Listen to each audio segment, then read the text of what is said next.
It's been a while, guys. It's not weird. I promise. It's not weird, right, Jake? What? That was weird. A lot of that That's was not weird, actually. It's okay. We just want to kiss a little bit virtually. Not really, right? Just a little bit. You guys be kissing in right? real life. Kiss I your know homies it. goodnight. Yeah. It's what best friends do, right, Jake? Hey, nothing wrong with that. Nothing wrong with that. Why do you look like you just killed somebody? Like your eyes are like. Jake might be a closeted serial killer. I'm not 100% sure, but no. Not closeted anymore. I have too much empathy. I know. I'm too kind to my friends. Too much empathy for other serial killers. I'm too kind to my friends, like John and Tyler. Yeah. Jake, I mean, well, yeah. Anyway, okay. Welcome back to another episode of the Those Fantasy Dudes podcast, hosted by yours truly, your beloved host, Jonathan, joined by my fellow dudes, Jake and Tyler. Beloved's a strong word. Yeah. Love it. Beloved. I say that in the other show too, and Nate does call me out on it. I'm like, what do you mean? I don't understand. Our dearly beloved. Yeah. It's Forget like it. your dearly church every departed. time you turn on this podcast. You know what I mean? Because like we have to go through the typical sermons of like Brittany Mahomes and the podcast platforms. It's pretty similar. Oh my God. To make it a religion. God damn it. I forgot to talk about Brittany Mahomes today. Dude, you know she's been up to a lot. You forgot. I went out and bought something today to physically show you guys for the Brittany Mahomes update. Is that a tax? I hate where that's going. Don't worry about it. Don't worry about it. Off? It's not a magazine or anything weird. It's totally It's normal. gonna be something weird. It has to be by definition. It's absolutely impossible for it to be something normal. It's a Skims outfit. What? No, that's not. Yeah, it's a two-piece swimsuit. Yeah, no, Skims. You know. Don't worry about it. We'll get to that in a little bit. Isn't that what's her name? Not Courtney. Kim Kardashian's thing. That is also, but Brittany Mahomes is equally involved in Skims. But to be fair, to also this other collab, Kim Kardashian is also involved in. Oh, good. I was hoping. Hey, I'm sure. Just so you know, Brittany Mahomes segment get worse somehow. No, I don't think that's possible. It only gets better every single week we do it. So, yeah. Are you looking forward to doing it every single week during the season? There can't possibly. At least you know what? At least during the season, there's less content typically. I don't know. Brittany's pretty active during the NFL season. Well, but there's more football to talk about. I beg to differ. We'll find a way, Jake. Life finds a way, just as Brittany Mahomes does. You just quote Jurassic Park. Brittany Mahomes. Brittany Mahomes. Isn't that what Jeff Goldblum was talking about? Brittany Mahomes finds a way. That's the direct quote from the movie, correct? What he said. Yeah, I've seen the movie. Okay, yeah, I've seen it many. I'm a big movie guy. I don't know why you're explaining this to me because I've seen it. So right. Understandable. Anyways, should we get into the socials? Maybe do the housekeeping here, and then we'll get into the show, Jakelers? Did Jake mute himself? Or did you mute him? Nope. I didn't mute him. I would never do that to my best friend, Jake. We're good. I think my mic's back. Yep. All right. Anyways, if you do want to check us out outside of where you were listening or watching, you can do so on Instagram, TikTok, at Those Fantasy Dudes, X Fantasy Dudes Pod. You can send us a message with the link in our IG bio. Go ahead and do that, and we will definitely play it on the show, right? Yeah. John will absolutely remember to take the clip and upload it and put it on the show. Just DM us if you have a question. Like, just message us. I will see it, especially during the season. I'm way more active on that. Yeah, that's better. He'll see it and ignore it. No, it's not like you guys do anything either. You could easily log in and answer the fucking question. Look, part of the show is making funny. Making fun of me? Yeah. I mean, that's why it's part of what I provide to the show. Yeah. We like the conflict. If you would like to, you can follow us or listen to us on any of the podcast platforms. Spotify, Apple Podcasts, Google Podcasts, Amazon Music, TuneIn, Internet Radio, Stitcher, CastBox, Reason, Radio Public, Breaker, Pocket Cast, Bullhorn, Castro, Podchaser, Podcast Addict, Podbean, Podcast Guru, Podcast Republic, Podverse, and Spotify for podcasters is our host platform. You're rusty. Yeah, it's been a month. It's been a month. That's right. It's the preseason, dude. It's Don't you do that for your other podcasts? No. I wish. It's not nearly as fun when it comes to naming podcast platforms. Well, I don't understand how it's different. Are you on less platforms for that one? Probably about the same, but we just don't rattle them off for no reason in the beginning of the show. But that's not like a bit about fantasy. You could do that in any podcast. So yeah, you can also support the show with the link in our bio, our Instagram bio, and you can give us money as little as 99 cents a month would go a long way. Unbelievable. What amount of power won't go to your head? Just imagine if I win a championship. I will make your life a living hell. I've got look. At best, you could be tied with me in Dynasty, and then at worst, you're 3 championships behind me in the league of record. Oh, thank you for counting mine. Also, you've only won 3, not 4, so I would be 2 behind you. I was counting your stupid Actually, one it'd be 1 I know you behind do. Yeah, of course it counts. It's a real championship, even if it was 9 years ago. It's not a real championship, but I knew that was going to be the first thing you said if I didn't count. It was going to be, well, I won in 2008. 2008, Jake. That's like when you were born. Like, stop. I was a teenager in 2008. So were you. Whatever. You're older than me. I know. 2008 is like when Jerry Rice was playing, right? He might have still been playing then. Yeah, honest to God, he might have still been playing football.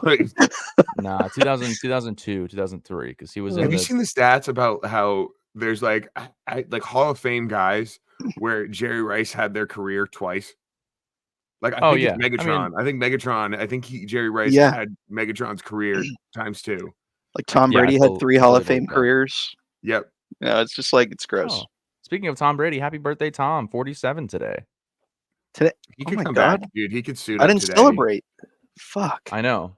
Everybody cheers to Tom Brady. Yay. Hey, cheers to this bottled spring water for Tom Brady. Good for you for drinking water at 6 o'clock on a Saturday. Nobody can shame me today. God damn it. God damn it. You guys can't. Right, Jake? What? Oh, yeah. That's right. We're doing this one on Saturday. You can smoke crack on pod. Yeah, if it's Saturday, you can do whatever hard drugs you want. Let's go to my neighbors down the hall there. He said it so earnestly. He's like, you can smoke crack. It's Saturday. You could drop acid and listen to those Fantasy Dudes podcasts. Honest to God, if John could handle a crack addiction, that's not really my business. If he changes, I'd be very impressive if I could get away with that. If you could manage a functioning crack addiction, yeah, I guess I'd be a little impressed. So, would you be more impressed if I could handle crack or win a fantasy championship? Anyone can do crack. I don't think you can do either. A lot of luck is involved in fantasy football, but I can do crack. I don't think you could do either, John. Wow, wow, that's mean. I think I can totally do crack, Jake. I don't think you could manage a functioning crack habit. No, I don't think. Well, I don't think I could really do manage both a at the functioning same crack time. habit. I'd have to do crack, master it, and then I could get back. Honestly, maybe it would. I don't know. Maybe stimulants would give you the push you need to really get the knowledge you need to win. The competitive edge, if you will. You need a competitive edge in fantasy, and I think it might be crack cocaine. Maybe I would have started Devonta Smith over Van Jefferson in 2021 and then won the championship. That's a crazy sentence. I know, seriously. Anyway. I mean, to be fair, I did start David Johnson over Jonathan Taylor to win a fantasy championship. Yeah, you did. Every year, these start sits do not age well. We sound crazy when we do such a thing, but Braxton Berrios over Kenny Golladay, which really is poopy doo doo. Both terrible, but who still has a job in the NFL? Yeah, not good either way. But hey, I win. Honestly, shall we get into our first segment of the show? Possibly. Oh God, I've delayed it long enough. It's only 9 minutes. We can delay it a little bit more. Nope. Depends on how long you guys want to be here. For it. I want to talk about fantasy. All right. Brittany Mahomes update. Brittany Mahomes update. It's always the best part of the whole segment, which is not saying a lot. I mean, it's the best part of having crime done to you. Like there's no good aspect of it, but are you trying to compare this to getting mugged in the street? Yep. Damn. It's pretty fair. You ever been mugged in the street? Because I feel like you could take just about anybody. I've never been mugged, and I feel like honestly, I'm gonna hand my wallet over immediately. I'm not fighting somebody over getting mugged. If somebody's got a weapon, I'm done. Yeah, but it's so inconvenient. You have to go to the DMV to get another license. It's pretty. I mean, you know what's more inconvenient is getting shot down in the street, stabbed over. I mean, literally, I have $0, and unless they took, I guess they could take my phone too. That's my biggest concern. Is have you ever seen those videos online where dudes will get robbed and they'll literally leave them in their underwear and take their fucking phones and wallet? Why do they take their clothes? Just because they're fucking sickos. I don't know. It's a power trip. Why do people do any crimes? That's why I do have a lot of stuff on my phone that I would really be upset if it were stolen. But I also That's don't not- carry any cash on me either. So Yeah. Have you ever heard the John Mulaney bit about the guy that comes to his school and tells him that he needs to carry around a second wallet with $50 in it to throw down Just in to get case somebody robbed? bugs him? Yeah, and he's like, yeah, that's what I'm gonna do is go tell my dad, hey, I need $50 in a billfold that I'm gonna throw at the first sign of trouble. that's great because they never would expect you to have a second wallet with the real shit in it. That's true. Right. That's why you Wow. just keep a fake phone. Just keep a little cardboard burner. phone. Fake Like, up, phone. here you go. I heard he got a burner. I feel like of the three of us, who do you think is the most likely to get targeted for like getting robbed or sex trafficking? I'm sorry, but It's Tyler. probably me. Yeah, It's I definitely think so Tyler. too. Yeah, I mean, look at the 100%. picture of his face. I'm I'm behind the him. most vulnerable looking. It's true. He just looks gentle and sweet. Yeah. If I were like a betting man, it's Tyler for sure. Honest to God, I might rob Tyler.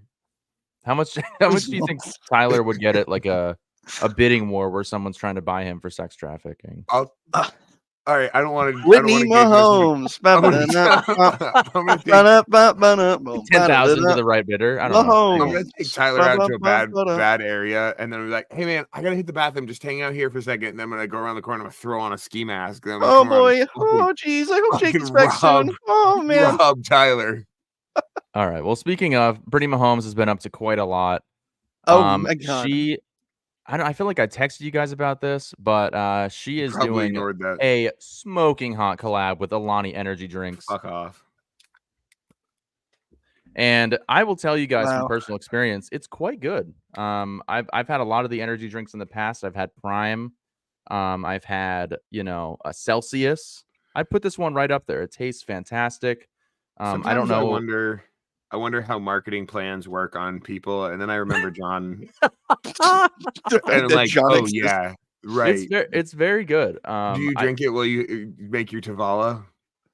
Fuck you, dude. That was my mom got it for me. I didn't get got- bought out by Brittany Mahomes for Tavala ovens, you bitch. You would have. You would though. You would. It's great. Let's be I'm trying real. to here we go. For Brittany. Mm. It's actually so good. Wow, that's tasty. Zero sugar. You're not paying us, John. Not a sponsor. 30 milligrams of biotin. I'll tell you one thing. I If think they this were has ever estrogen in it, actually. if they were ever going to approach us for a sponsorship and they listen to any of your episodes about Brittany Mahomes, they're They'd pulling be that back confused, immediately. first of all. Very confused. No, I Brittany think. would be like, "Yeah, that guy's gonna kill me and my family. He's definitely not getting a sponsorship." That guy's gonna wear my skin. Yeah, her Fortnite skin. Anyway, so look Probably at all should the just cool know. people that are also collabing. Paris Hilton. I mean, This is she's definitely always- marketed towards women. What do you Yeah, mean? It's like who's not of people. I Kendall wanna sleep Jenner? with. Yeah, What? Kendall Jenner's doing this. Freaking Kim Kardashian's doing this shit. Look at her. Somebody's behind this. Who's behind who is that?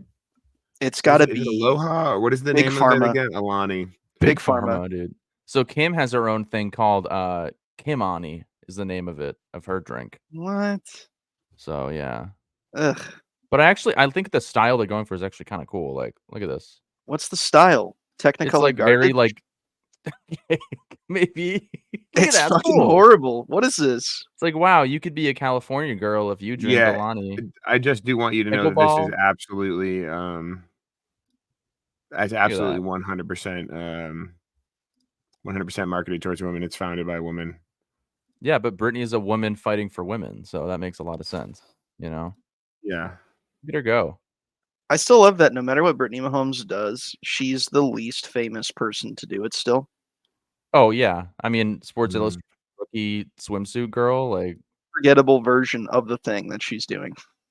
it is so weird to see her amongst like Paris Hilton, who's an icon. Yeah, this does not fit.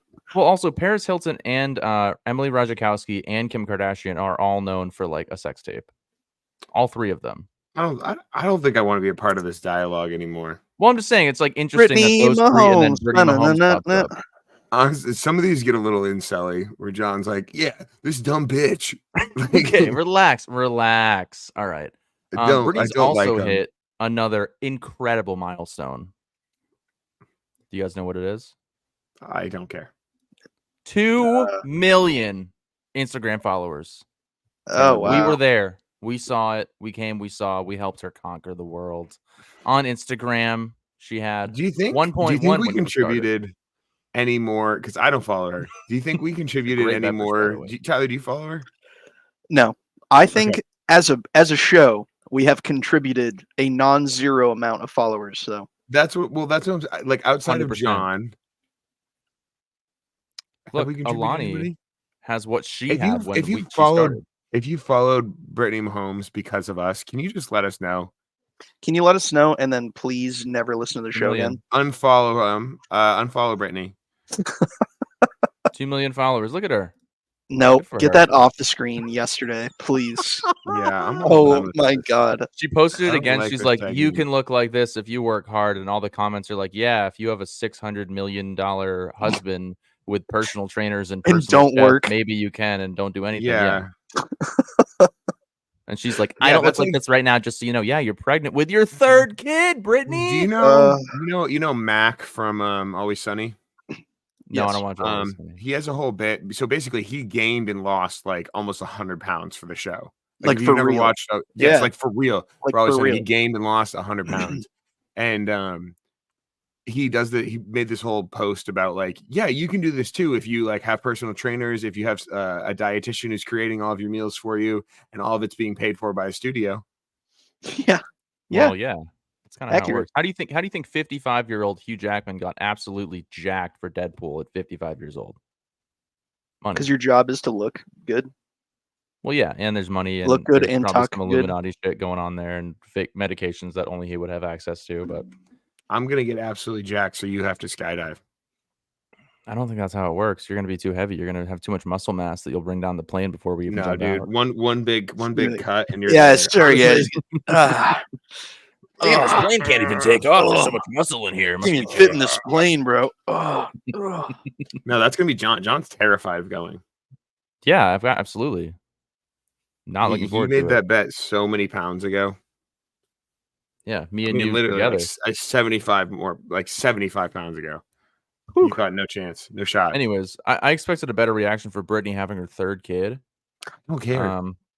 You don't. Well, we were care, there for Jake. ground zero because you We had a texted whole us. season of this. Oh yeah, that's true. I forgot he already texted me about this. I thought it felt like not real news. NFL official says congrats. Yeah, NFL Christian Juszczyk, Caitlin Clark, bro. Jackson Mahomes can't wait to be an uncle to 3. Ooh. Oh God, can't wait to be a pedophile to 3 is what he meant to say. Oh.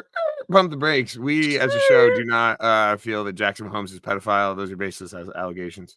Okay, well, he's a sexual assaulter person. The opinions of John are not necessarily the opinions of those fantasy dudes. And an alleged assaulter. Jake, are you fucking kidding me? You've gone on a limb and said he is a horrible person before. A despicable Okay, well human being. that's fine. But I do feel that's an opinion. I do feel he's a horrible person.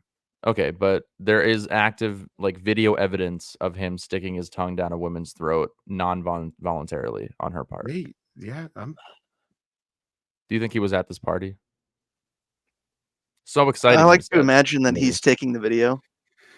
Hey, have you guys seen that college quarterback that looks like Patrick Mahomes? Spencer Radler? No. Or the other one? What? Like actually looks like him or plays like him? Yeah, hold on. Let me pull up his name. Dylan Raiola. They're having another girl, by the way. I don't give a fuck. If we can talk about Dylan Raiola, I'd love that. This is the Brittany Mahomes update, though. Look him up. He looks and plays like Patrick Mahomes. What's his name? What? I mean, I don't know if he's as good, but Dylan Raiola? Dylan Raiola. Dylan.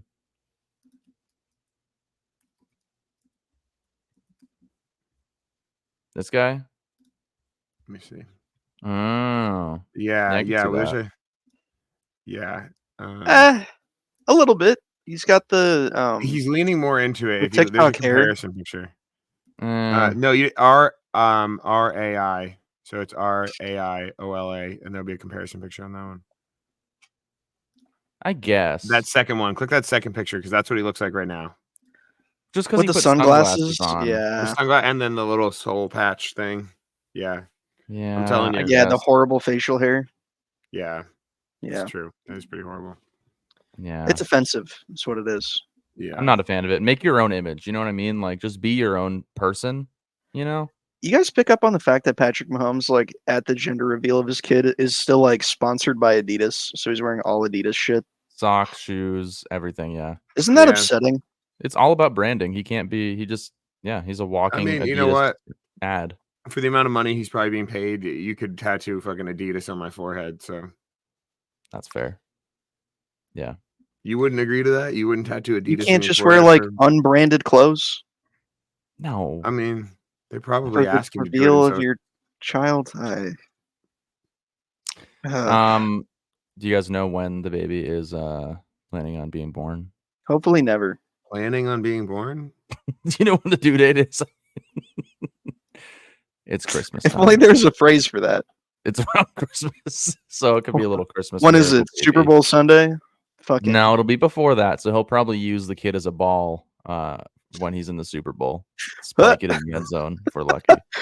Uh, All right. I guess that's the end of the Brittany Mahomes update. 11 minutes. We can go ahead. fucking if you've move made it through on. this, God bless you. Yeah. Honestly, you know.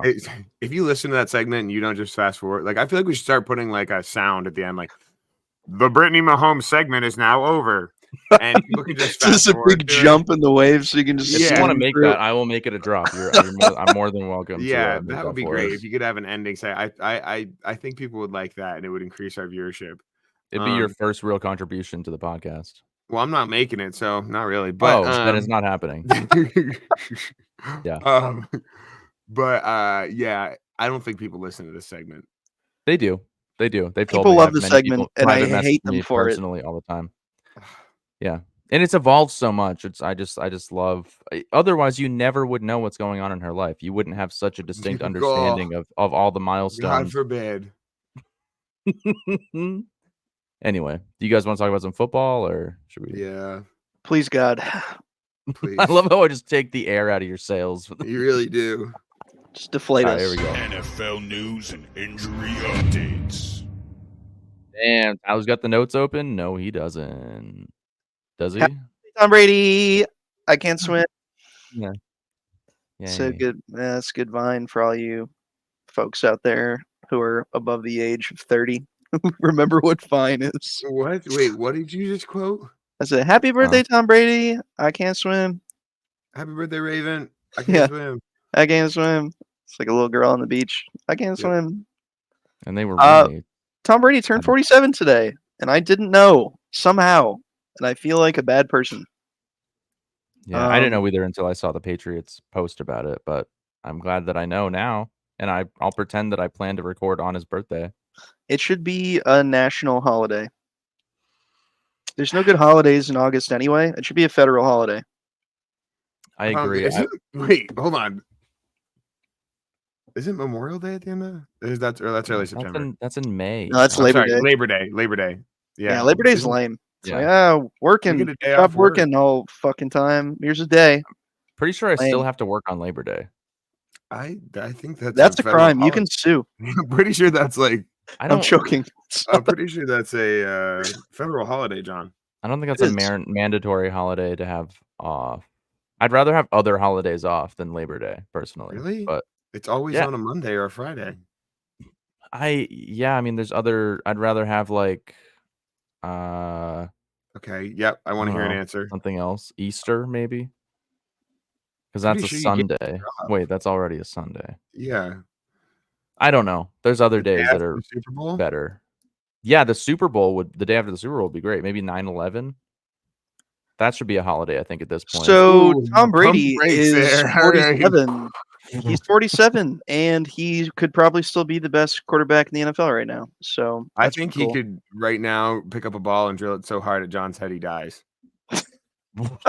Is that something you'd like to see? I mean, if he's open to it. He could hit John so hard that he wouldn't care about Brittany Mahomes anymore. Oh man. That's pretty hard. That's saying something. I don't think that's true. You'd have to do a lot. You'd have to hit me at least a couple times. You know what Did I mean? DeAndre Hopkins get hit in the leg by a football? Is that how he got injured? No, he got injured because he's old. Who would DeAndre trade for Hopkins is DeAndre 31, Hopkins and he's going to miss 4 to 6 weeks because of a knee injury. The Is man hasn't even expected. played- Expected. We don't know. He hasn't even played a snap of football this season. DeAndre Hopkins, he's gonna play. Yeah, in week 6 when he's not hurt anymore. Week 6, there's at least 4 have... weeks in between the season. He'll miss the first week or 2, maybe at most. No, I don't think that's the news. That's definitely the news. Is he's expected to miss 4 to 6 weeks of the season. No, that's not. Yeah, who literally would say 4 to 6 weeks of training camp? Nobody says that. Literally, read the next sentence. Titans are optimistic he could be ready for season opener. That's not what I'm saying. Use your eyes, man. That's not what I'm saying. Direct report. That's not what I'm saying. DeAndre Hopkins. You're literally lying to people because you are biased assholes. That's what's happening. I am not lying to people. I have seen that he draft Calvin Ridley. Draft nobody on the Titans. You're welcome. No, you can draft Calvin Ridley. I mean, look. What about Will Levis? No, don't draft Calvin Ridley. Late round flyer. Come on, man. Will Levis is great. I hope you draft him. Deonta Foreman is also injured. He sustained a blow to the head during drills in practice this week. It was kind of scary though. He got airlifted to the hospital. They immobilized him and everything. It's not cool. It's tough to make jokes about. But I had no idea he was still playing football. Honestly, I didn't either. Yeah, I didn't know he was on the Browns. I thought he was in Chicago still. But the Browns medical staff said that he at least has feeling in his extremities, so he's not like paralyzed, thank God, but is still probably pretty hurt. It's nice to feel something. Wouldn't know what that's like. Yeah, I know. It's been a long time since I felt anything. I feel a lot. I have a lot of emotions and feelings.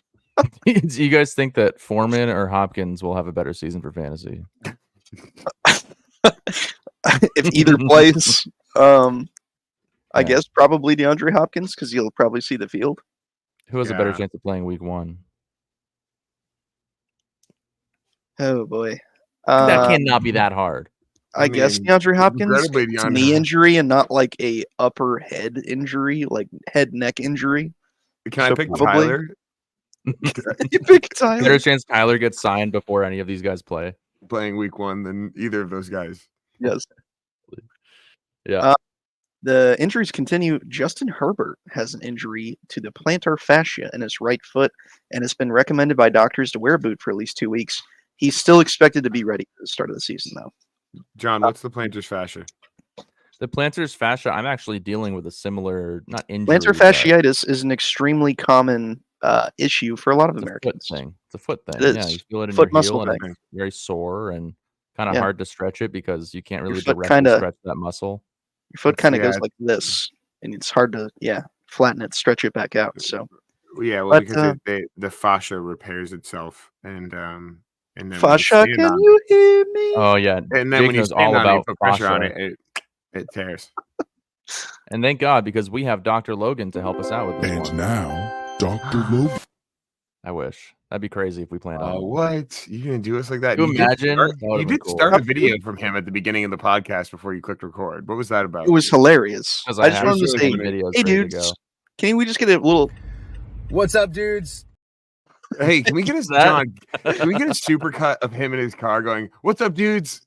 Well, I did tell him he did text me because he's getting kind of into the excitement of fantasy. You know how he is, where he gets like super hyped, and he'll call me at work at like 2 PM. I'm like, he called me at work at 3:00. He did? I forgot to tell you guys about that. Yes, he's called me multiple times this past on a week. Thursday. What's up, man? You answered? Yeah, of course I answered. I was my unemployed friend at 3 on a Thursday. Yeah, he has a job. My locum friend. I know that's the joke. Like, yeah, he's got a fucking really good job, and I was like, "What the fuck, Logan? It's 3 on a I'm at the office. I'm at my desk." Right. That's so good. I was like, "What's up?" Credit to him, he did make it quick. That's rare for him. It usually goes at least an hour, and we're going over the same thing over and over again because he can't really make up his mind. But that's Logan, and that's why I love him. I do really like Logan. Are we doing that draft for him? No, I don't think so. That's what he asked about. I don't think that realistically it's going to happen. For context, he was asking us because he lives on the West Coast. The rest of the league didn't want to do it super late, so he was like, "Why don't you guys do my home auction league draft for a podcast episode?" And I was like, maybe, because he kind of asked us to do that last year too, but the commish doesn't want that to happen. He thinks it's unfair. So I can kind of. Ben, who was in our dynasty league, is the commissioner of that league. So He is in our dynasty league. He's still yes, he is. So there. I like Ben actually. I like Ben. Kinda I feel like overrated. that's I don't know. oh, I'm okay. That kidding. feels like a strong opinion for no reason. I'm totally kidding. If he gave you Jamar Chase, I might support this decision a little bit more. Oh, but man. Yeah, I agree. but also we're not the experts in auction drafts. I Far from definitely it. wouldn't consider myself one. But We've done one. We've got another one coming up that I feel like we're forgetting about. Honest to God, I the forgot whole about that league, league. I forget about it. So Not that I forgot about it. I knew I was in the contract league, but I was like, oh yeah, fuck, I got a draft for that. I know. I overpaid on Bijan Robinson and Patrick Mahomes so much in that league, but I'm glad that the players I paid up for are gone after this year. yeah, no, mine are. I think I only signed Bijan for 1 year, but Speaking of Bijan Robinson, yeah, when offensive coordinator Zach Robinson was asked about Tyler Algier, he said, certainly Tyler Algier is going to have a big role, and at certain points in the season, we're going to be leaning on him. yeah, Be maybe leaning on Bijan Tyler Algier needs a because break on third down after getting 40 carries. Bijan Cryanson can't play 3 downs. So I That's don't never want to been a block. thing. I don't want to pass the tip. That's absolutely coach speak, so that that teams actually have to focus on like what does Algier do? That's 100% correct. Yeah. It's Bijan all season. He's top 5 back no matter what. I mean, Yeah, these camp reports, you gotta be 50%. careful. Yeah. Yeah, that whole team's gonna be Bijan Robinson. I'm sorry, but he's gonna get so much. It's gonna be ridiculous. Probably correct. I honestly, I think you're wrong. Tyler and I actually argued about this the other day with because I think that having Kirk. Whoa, good lord! Okay, Tyler, I don't like that. that. I'll just do this. Yeah, I'll just do this. It's fine. I was like, wow, his head got big. That works. It's a picture. Yeah, Jake thought that Kirk Cousins is going to be QB1, clear cut. I do. Yeah, I feel pretty strongly that Kirk Cousins was last year until he got hurt. I know. He was. I mean, I feel very strongly that Kirk Cousins is going to be a QB1. I feel very strongly that he probably is not, because he's probably going to finish his. Do we lock in a water bet for that? We should. We should. Fuck it. I don't think he's going to be QB1. I don't. You don't think he's going to be QB1? Okay. No. All right, I'll lock that one in because it's literally just Jake says he's QB1, Tyler says he's not. Yes, yeah, correct. Nope. 2024. Whoa, somebody just walked through your forehead. No idea what you're talking about. Oh God! Oh, there's a dog too. He's like, please, my mother. Help me! I'm an orphan. Eyes are crazy. Oh my God, he looks so scared. He's all right. He just always looks like this. That's a secret.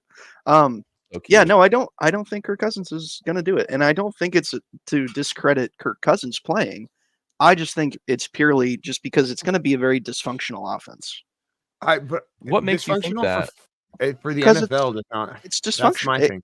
You have a new quarterback, you have a new offensive coordinator, you have new everything. So, John, I'll put it this way: the comparison Tyler gave me was Jameis Winston on the Bucs. I was like, Jameis Winston on the Bucs threw for like 5,100 yards and was a like top 5 option at QB.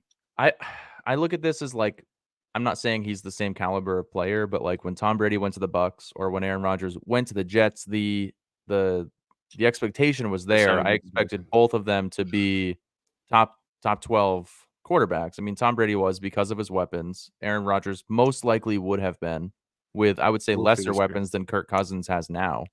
I think that they haven't had a quarterback there that's capital. Like, there's a lot of talent. Drake London's talented. Kyle Pitts is talented. I mean, you've got a great running back. The defense is not that good. They're gonna be down in games. I think for the NFL, I don't think it's going to be a special season for them by any stretch. But I think Kirk Cousins is going to show up and throw like 4,000 plus yards, some touchdowns, and he's also a good passer. So I don't think there's going to be a ton of interceptions. I mean, Tyler, you kept guaranteed Drake London in the keeper league. So I did for 4th round pick because I think he's going to get good volume. We play in a PPR league, and I don't think Kyle Pitts is a sure thing. Bijan Robinson sometimes catches passes, maybe. My problem is that there are absolutely 10 quarterbacks that you can easily name that are going to perform at a higher level than Kirk Cousins. You can rattle off 5 immediately. Where does he finish that? I'm just curious because I mean I feel like it's close. Like he could finish. I think he's 10, 11, 12. I think he like if I'm not putting like a water bet down on it, but I think between 8 and 5. Eight. I think like- realistically 12 or worse. I don't like. I genuinely. I mean, it's just 12 is not that high of a bar. And Kirk Cousins, we saw it last year, and yeah, he had Jefferson, but like, and Hawkinson, don't but know, I man. mean, they didn't have a good running back. They didn't have, and I don't know. I feel good about it. I'm happy if I he's think my his QB2 in ADP, Dynasty. and I'm not saying ADP is everything. I think his ADP is like he's like It's QB low right now. He's not like great. QB 20. Yeah, right I think he's now. even going drafted unless people are taking 2. So, which is fine.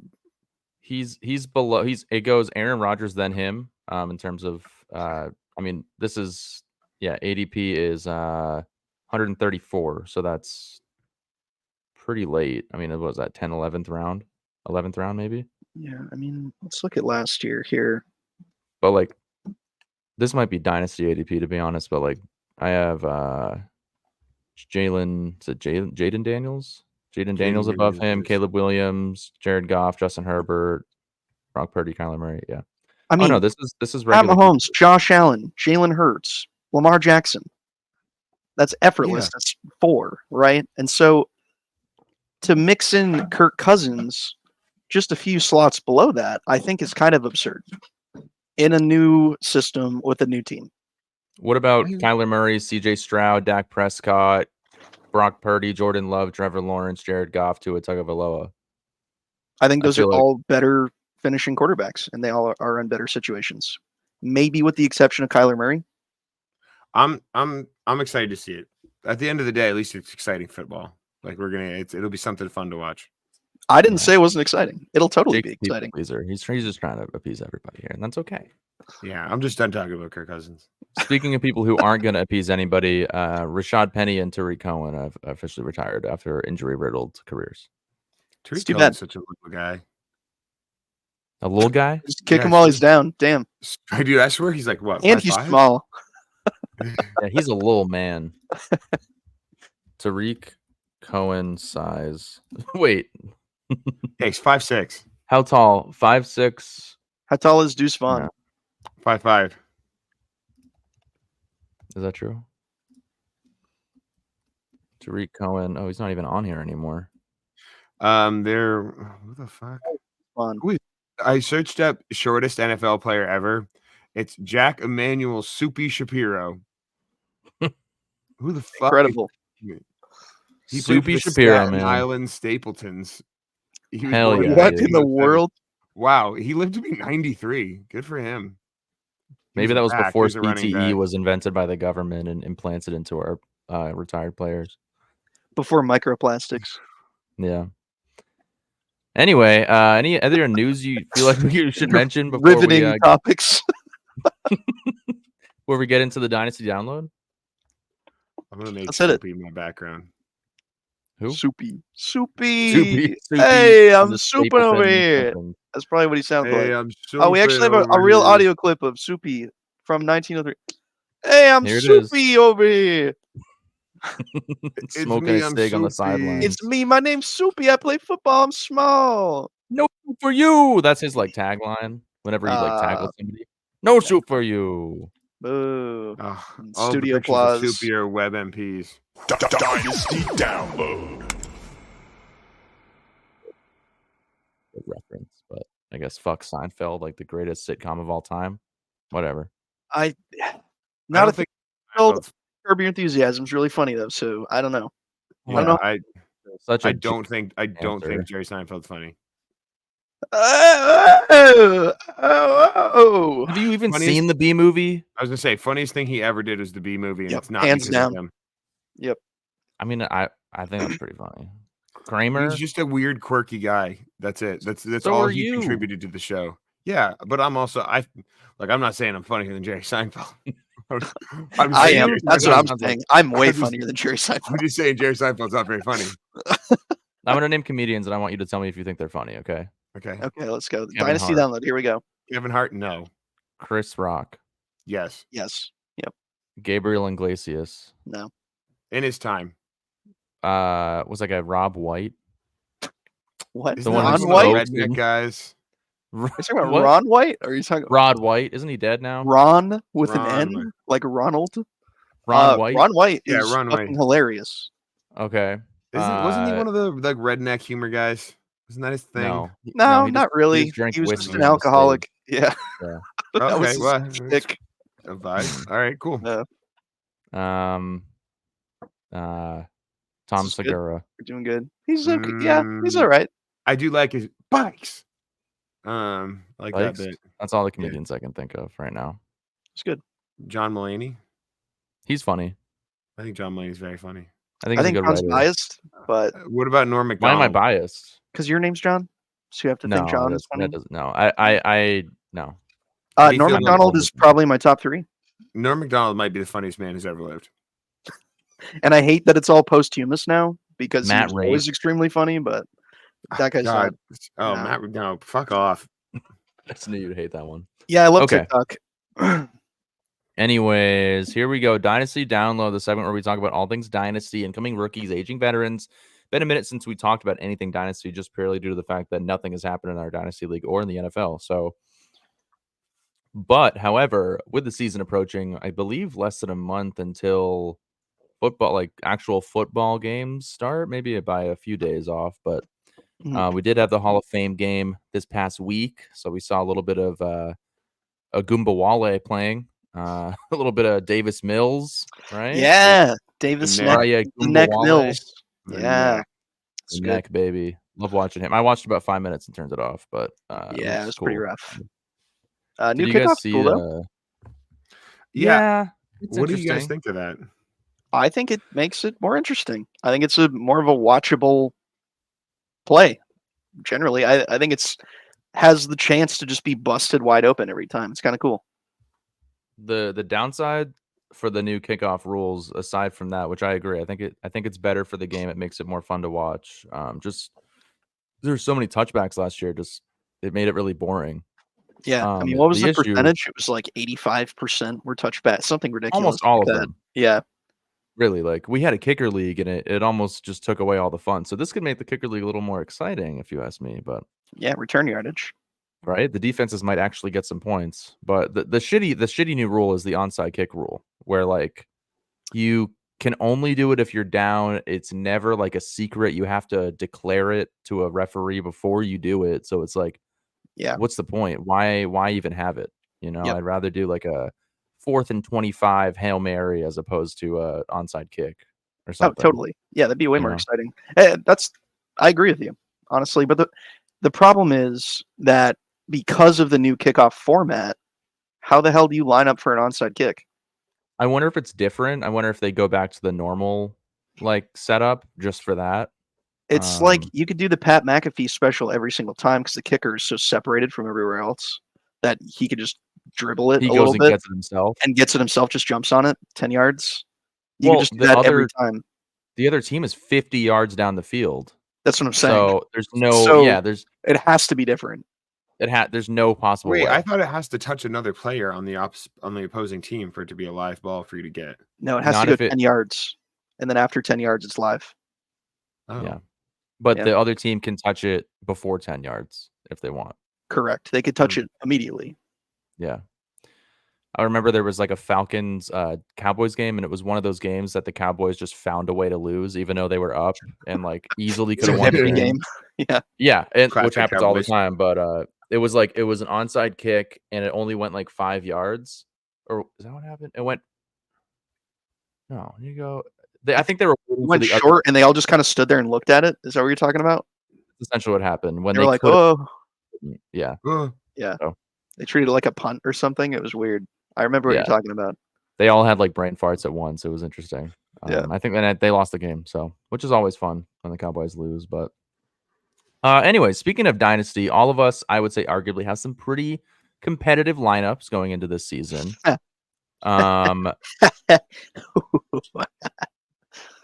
Sorry, that's just my It's even looking worse at 'cause there's looking two at of my you team right now. again every week. I'm like, oh my god. I know that feeling, gets but I don't know better. the feeling of a championship, sadly. But It's true. yeah, I think all of us have made moves over the last couple of years to make some pretty strong lineups, all of which have made the playoffs all 3 years of this league. Tyler winning one, Jake winning one, and our pal Sterling winning one. But I do have a few questions I wanted to ask just so we can kind of get the dynasty juices flowing. Yeah, let's We get can it. start with why don't we start with Jake? With Oh. just a very simple question of what are your expectations in 2024? Championship, baby. Okay. And how do you see yourself accomplishing that goal this Because season? I have the RB1 from last year, along with some Running incredible backs wide are a receivers. great position right now, I've heard. Mhm. They are when you have Christian McCaffrey, the So third you mean a overall wide player in receiver the- that plays running back? Hey. Let's not Christian That's- McCaffrey, the guy that had you saying that 100 like more it's a negative points thing. than the RB2 last year. I know. I'm just Yeah. giving you shit because it He's, is. It's Christian McCaffrey. It's an outlier. Overall 3. It's ridiculous. He scored more than a lot of quarterbacks, which is crazy. It's legitimately like having another quarterback on your team. I mean, he's projected more points than my actual quarterback most weeks. That's good. Which I mean, I do have Tua, so fair. But yeah, I mean, I think that's going to do it. And having the stack of Tua and Waddle that I picked up this offseason, feel really good about Who is that. this I mean, guy? there's games. There's that's Isaac Guerrero. This is a very interesting photo. He's like leaning into it. It's just different from all the other images, kind of. Yeah, I may end up dropping him. We'll see. Because will. he's currently the RB3 on the San Francisco 49ers. And I know that if they end up running, like if Christian McCaffrey gets hurt, that it's going to end up being a combination of whoever's 2 and 3. So fortunately, I got to hold on to both of them. But anyway, I feel strong about the team that I have. I think that I've got really good running backs, which can be a big difference maker because not everybody in Dynasty has really strong running backs. I mean, I very easily could have 3 top 5, at the very least 3 RB1s. Like that's a totally realistic outcome. So that makes me feel good. And my wide receivers, I mean, as long as Brandon Ayuk plays on a football team this year, we're good with my wide receivers. And then tight ends are great. I got Kittle and I got Ingram. And I mean, Ingram did not have, if Ingram has the touchdowns that he should have had last year, he's the tight end 1 because he was already the tight end 2. And he got 143 targets and 114 receptions, which is just absolutely bonkers. Just barely missed 1,000 yards and really did miss out on some touchdowns that he should have had. If he regresses back to the mean and gets 8 touchdowns, he's looking pretty awesome.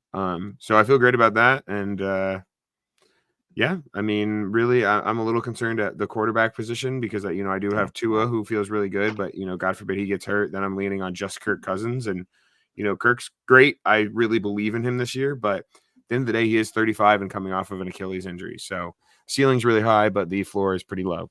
And that's generally how I feel about the season. I feel like I have just as good a shot of any of the teams to win.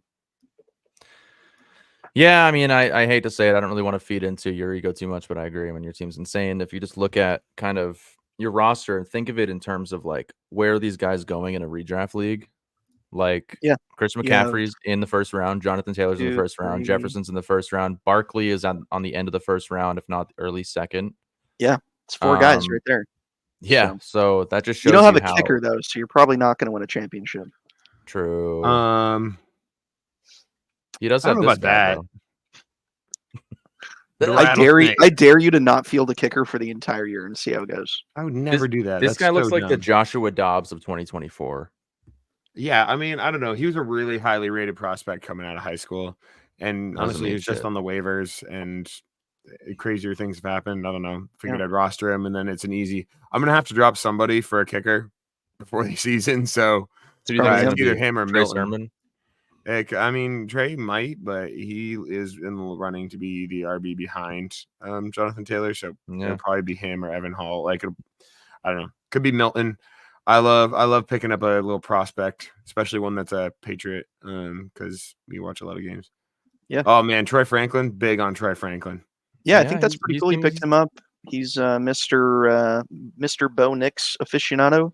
Yeah, So that's pretty cool. I've been trying to grab Bo Nix, honestly, and Ben is like not willing to do it for anything reasonable. I don't blame You him. gotta wait till you see. I mean, it's smart to try to get him now before you see anything. Because he grabbed him. Yeah, he grabbed him right at the end of the draft, and I was like, "Come on, I'll give you 2/3. You only paid up a third." And he's like, give him Kirk Cousins if you believe him in that much. I tried to. Yeah, I think he's got him and JJ McCarthy. I tried to get him for a second, like both of them, and he's like, "No." Hey man, he's a starting quarterback. Look, I get it. I mean, Easy. credit where credit's.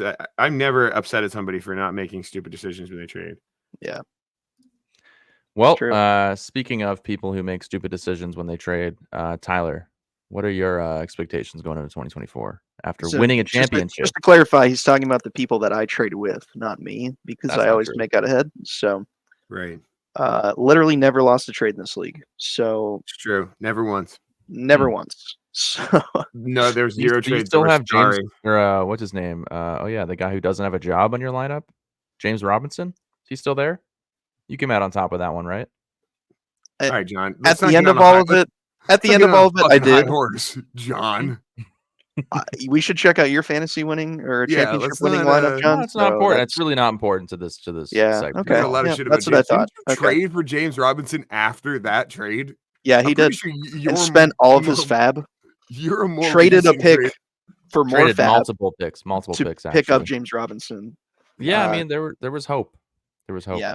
So now this my expectations for 2024, I mean, I want to run it back. That's what this team is made for. I have the best fantasy asset period right now in CD Lamb. He's been paying off huge for me. Scored more points than anybody in fantasy football last year. Has had almost nothing change with the situation. Dak Prescott is still looking good. Feeding him the ball. He's still getting open. He's still just shredding defenses. His yards per catch last year were insanity. I mean, he's Yeah. definitely the best dynasty asset. Holy shit, Jake. What is this? I never realized this trade here. Jake picked him up in the 3rd round of our startup draft. But then he traded him away for Dalvin Cook. Yeah. Wow.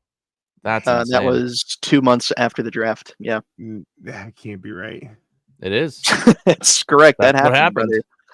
Two weeks into the season, you traded CeeDee Lamb and Elijah Mitchell for Dalvin Cook. I think that has aged worse than my Justin Jefferson for Ayuk and James Robinson, because Ayuk, I think, is a top 10 wide receiver in Dynasty. Absolutely has aged worse. You cannot argue that, Jake. Dalvin Cook doesn't have a job. Elijah Mitchell and CeeDee Lamb both have jobs. You know what? Horribly. I guess the winners get to write history, and that's why we have ignored that one. Wow. Well, Dalvin Cook, to be fair, was an RB1 when that trade happened, but Yeah, then I mean- immediately following, he pretty much was not. So Yeah, that's a John Look, ass I'm trade. I'm not fighting for that one. I Why would get you- it, but I'm giving you shit, John, because that's Ouch, man. you trade for people at the height of their value, and this is That was- when did history we- has shown us this. 2021. Okay, I to really be try fair, not he to, did trust me. he did go on to have a 15 overall and then a 10 overall finish. All right, this is not about Jake's. I'm trade. just No, saying, we like had it Jake. looks I'm gloating about horrifying, having you know? CeeDee Lamb on my team. Let's get it straight. So, yeah, CeeDee Lamb, amazing to have him on my team. At every position, there's heavy hitters. Having the Lamar Jackson and Mark Andrews stack is going to be disgusting again this year. I still have Isaiah Likely on my bench, so God forbid anything happens to Mark Andrews again.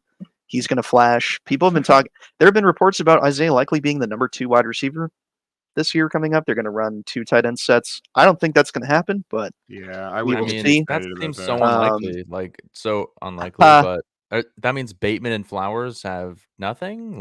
And also, yeah, well, they've been trying to Derrick hype up Henry's Bateman there, all so- off season, and yeah, so we'll see what No, happens. But that Bateman's coach. I mean, I'm a Ravens fan. Bateman's coach speak. I think Bateman could be good, but I'm not buying in on that. You know, I agree. mean, maybe he's a late run flyer, but there's too many mouths to feed and not enough passing work in that offense. Where really, I want Mark Andrews, I want Flowers, and I want Derrick Henry and Lamar. yeah, pretty and much it's going to be end the gross. They're going to be just as good, if not better, than last year. So they're going to have some high offensive output.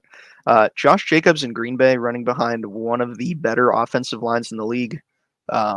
Travis Etienne getting work from his former college quarterback still in the passing game. Both of those guys are still under the age of 26. Mr. I think Josh Peanut, Jacobs is love him. 26. So, and they're both really explosive, big play guys, which is really exciting because you never can really count out your team when these guys are still playing. So, a lot of running backs you can't say that for. So that's pretty cool. You just had him up, but Michael Pittman continues to just be Mr. Consistent. Has like the least dropped passes of pretty much anyone. He finished 13th last year, wide receiver. He's going to have Anthony Richardson this year. That was with Gardner Minshew last year. He put those numbers up. So he's just going to continue to get better. I think we could see Michael Pittman perhaps be top 5. I know that sounds crazy. I think his ceiling is the moon. I think he is probably the most underrated wide receiver in the NFL outside of my other favorite wide receiver on my team. Here's a secret. They're all my favorite because they're all disgusting. Mike Evans. I think Mike Evans is still criminally underrated. He has been his entire career. Finished as wide receiver 7 last year. And Baker Mayfield is slinging it. And it's exciting to watch. And it's exciting to see. This team likes to throw the football. And they're going to keep doing it. Mike Evans is still in great shape. He still looks great. He's a great route runner. He has yet to see really any real competition in the passing game. Chris Godwin has been pretty good. He's not been bad. But Mike Evans is the guy in Tampa Bay. Yeah, I mean, he's really going to like this trade for me right here. Perennial 1,000-yard receiver. Like that's flat out exactly what he's going to get. Yeah, I mean, I think this. I would do that trade 1,000 times over with you, John. I would do it too because I ended up with Bijan Robinson because of this trade. So I might. Well, let's not get ahead of ourselves. You were gifted the Terrace 101 Marshall, by a couple. Oh my God! Are you kidding me? Oh my God! Go ahead, pull that trade up. Pull that trade up if you want to talk shit. Because the way that you got Bijan Robinson was borderline criminal. Oh, being a good negotiator? Okay, yeah, that's horrible. Okay. Yeah, sure. Yeah. I don't even know if you can pull that up in this format because it's so fucking weird. I can. It's right here. Mike Williams. Because I know I traded Mike Williams, Samaje Perine, 2 firsts for Bijan Robinson and a 2nd-round pick. Hey, so you know what I have traded a gun? No, is the set of cards that Tyler gave us for our teams. Oh hell yeah! Yes, I still have mine somewhere. Dude, it starts out Justin Herbert, Rashad Bateman, Mark Andrews. Well, these ones are Ravens. You just gave me Ravens cards. I gave you some Ravens. Yeah, you gave me a Rex Ryan card. Yeah, you gave me a bunch of Ravens, and then here we go. So I've got Jonathan Taylor, another Rashad Bateman, DeAndre Hopkins, Calvin Ridley. I mean, some of these guys still here. Evan McPherson, Nico Collins. Man, talk about how right I was and how sad I am. That's so tough. Dude, getting rid of him, man. You tried to give them to me so many times for peanuts, and I just wouldn't do it. And you called me an idiot. You thought I was so stupid. I did. I thought you were total. I mean, yeah. Sure. I really wish I hadn't got rid of him. I wish I took him. I wish I took 3 firsts for Kyle Pitts. I'm pretty sure there's an offer out there with at least 2 firsts, Nico Collins for Kyle Pitts. Probably. It might be more. That would have been disgusting. But yeah, moral of the story is I didn't even get to wrap up my team. I still have. I think we got the incredible depth on the bench. I have Alvin Kamara riding my bench. I have Aaron Jones riding my bench. I have Zamir White, who might have a breakout season. I have the Steelers QB room. Justin Fields could be playing this year and be mini Lamar. I have really high upside wide receivers. Like this one? Like Kadarius Toney. I know that sounds insane, but he plays for a great team. Pretty sure he got carted off the field the other day. I don't know that he got carted, but Josh Palmer. I'm pretty sure he did. Projecting as being Justin Herbert's number 1 wide receiver still. I got Dawson Knox for nothing, who apparently is making a training camp run, according to somebody. Reduce will roll, likely. That was 3 months ago. He's not going to be the starting tight end. It's not possible. I'm not saying he is, but he's there. Cole Kmet continues to impress, so I'm excited. I'm expecting another championship this year, first back-to-back. You heard it here first. Yeah, I hate to say it, but your depth is pretty disgusting. And a lot of these guys that have gone to different teams or stayed on a team and other people have left, their situations have seemingly improved. Like guys like the Zamir exception White, of Aaron Jones, maybe, but Zamir White definitely, yeah. I don't know. Pretty I think cool Aaron to have Jones him as a backup. kind of sneaky this year. I really do, because his value is like he's not going that high in drafts, and you could easily get him as your RB2, and he's probably going to be the guy there if he still has it. Yeah, it's him and Ty Chandler, I think. Yeah, I don't think Ty Chandler's going to do shit. So I feel like you're in a pretty good spot if you're able to draft Aaron Jones in like the 5th round. Yeah, and I think J.J. McCarthy, being a rookie, we'll see some checkdowns maybe. Aaron Jones great in the passing game. So He's a pass anyway, I'm catcher. excited. I appreciate you. And DK Metcalf is on my team. Thank you. The fact that we can forget to talk about him is ridiculous. It pisses me off. Your entire team is disgusting, and it always has been. Anyways, the depth is there. I feel like honestly, Tyler's got one of the better spots for like quality team and depth. Like I do feel at my best, my team is better than Tyler's, but his depth is truly like blows mine out of the water with quality players. Like he can suffer a fair amount of injuries and still have a great chance at beating me. Yeah, I would agree. I think, his depth is ridiculous. I think it outweighs pretty much anybody in the league, just in terms of the consistency that most of those players can offer. Like my depth is a lot of younger guys, a lot of guys that you could consider dropping, and then a few guys that I would be happy in like my wide receiver or my number 2 flex spot. I'd be like, okay, they could get plugged in there, but I'm not 100% confident in them getting Like Frank Gore Jr. Exactly. No, that's a or future Tyler asset. Algier, or who the fuck is that? Or Luke McCaffrey. Who's cowing? He's a San Francisco rookie. I don't know. I'm just holding him. Questionable. Wide receiver? Oh no. Yeah. Okay. You never know. You never know. You never know. You got to hold on. Luka to some of these Nakua. guys. You never know. Literally. You See? never know. Yeah, exactly. I mean, fair. Okay. Yeah. But yeah, I'm very happy Fucking with Frank. I my forgot about starting Laporta. lineup. I think Jake, shut the fuck up. What are you talking about my team? Oh my god, bro. Give him his like soapbox. John It's says okay. about his team, it's like, oh fuck him. No. Seriously, like this is the definition of selling out. The only picks I have are my 2027 first, second, and third. I was probably one of the last people to make trades in the offseason before the dead zone. Traded away Kyle Pitts, got Laporta. I think I was in chats with Frank for weeks, just doing everything I could to convince him to give me Laporta over Kyle Pitts. Not that I didn't think Kyle Pitts was going to have a good season. I've seen Sam Laporta do it. So if I'm going to have any chance at winning a championship, I need a tight end that's going to consistently not score 3 points. So yeah, went for him. Yes, I think I did sell out a little bit. I took a risky move selling Brandon Ayuk to Jake and getting Adams, Thielen, and DeAndre Hopkins. It was really doing it for Devontae Adams because I know what he's capable of. I realize he's 31, but if you guys have watched Receiver on Netflix, these guys are absolute dogs. Like him, Deebo Samuel, Amon-Ra St. Brown. These guys are driven to do everything they could do to be good at football. I don't see how that changes 1 year later.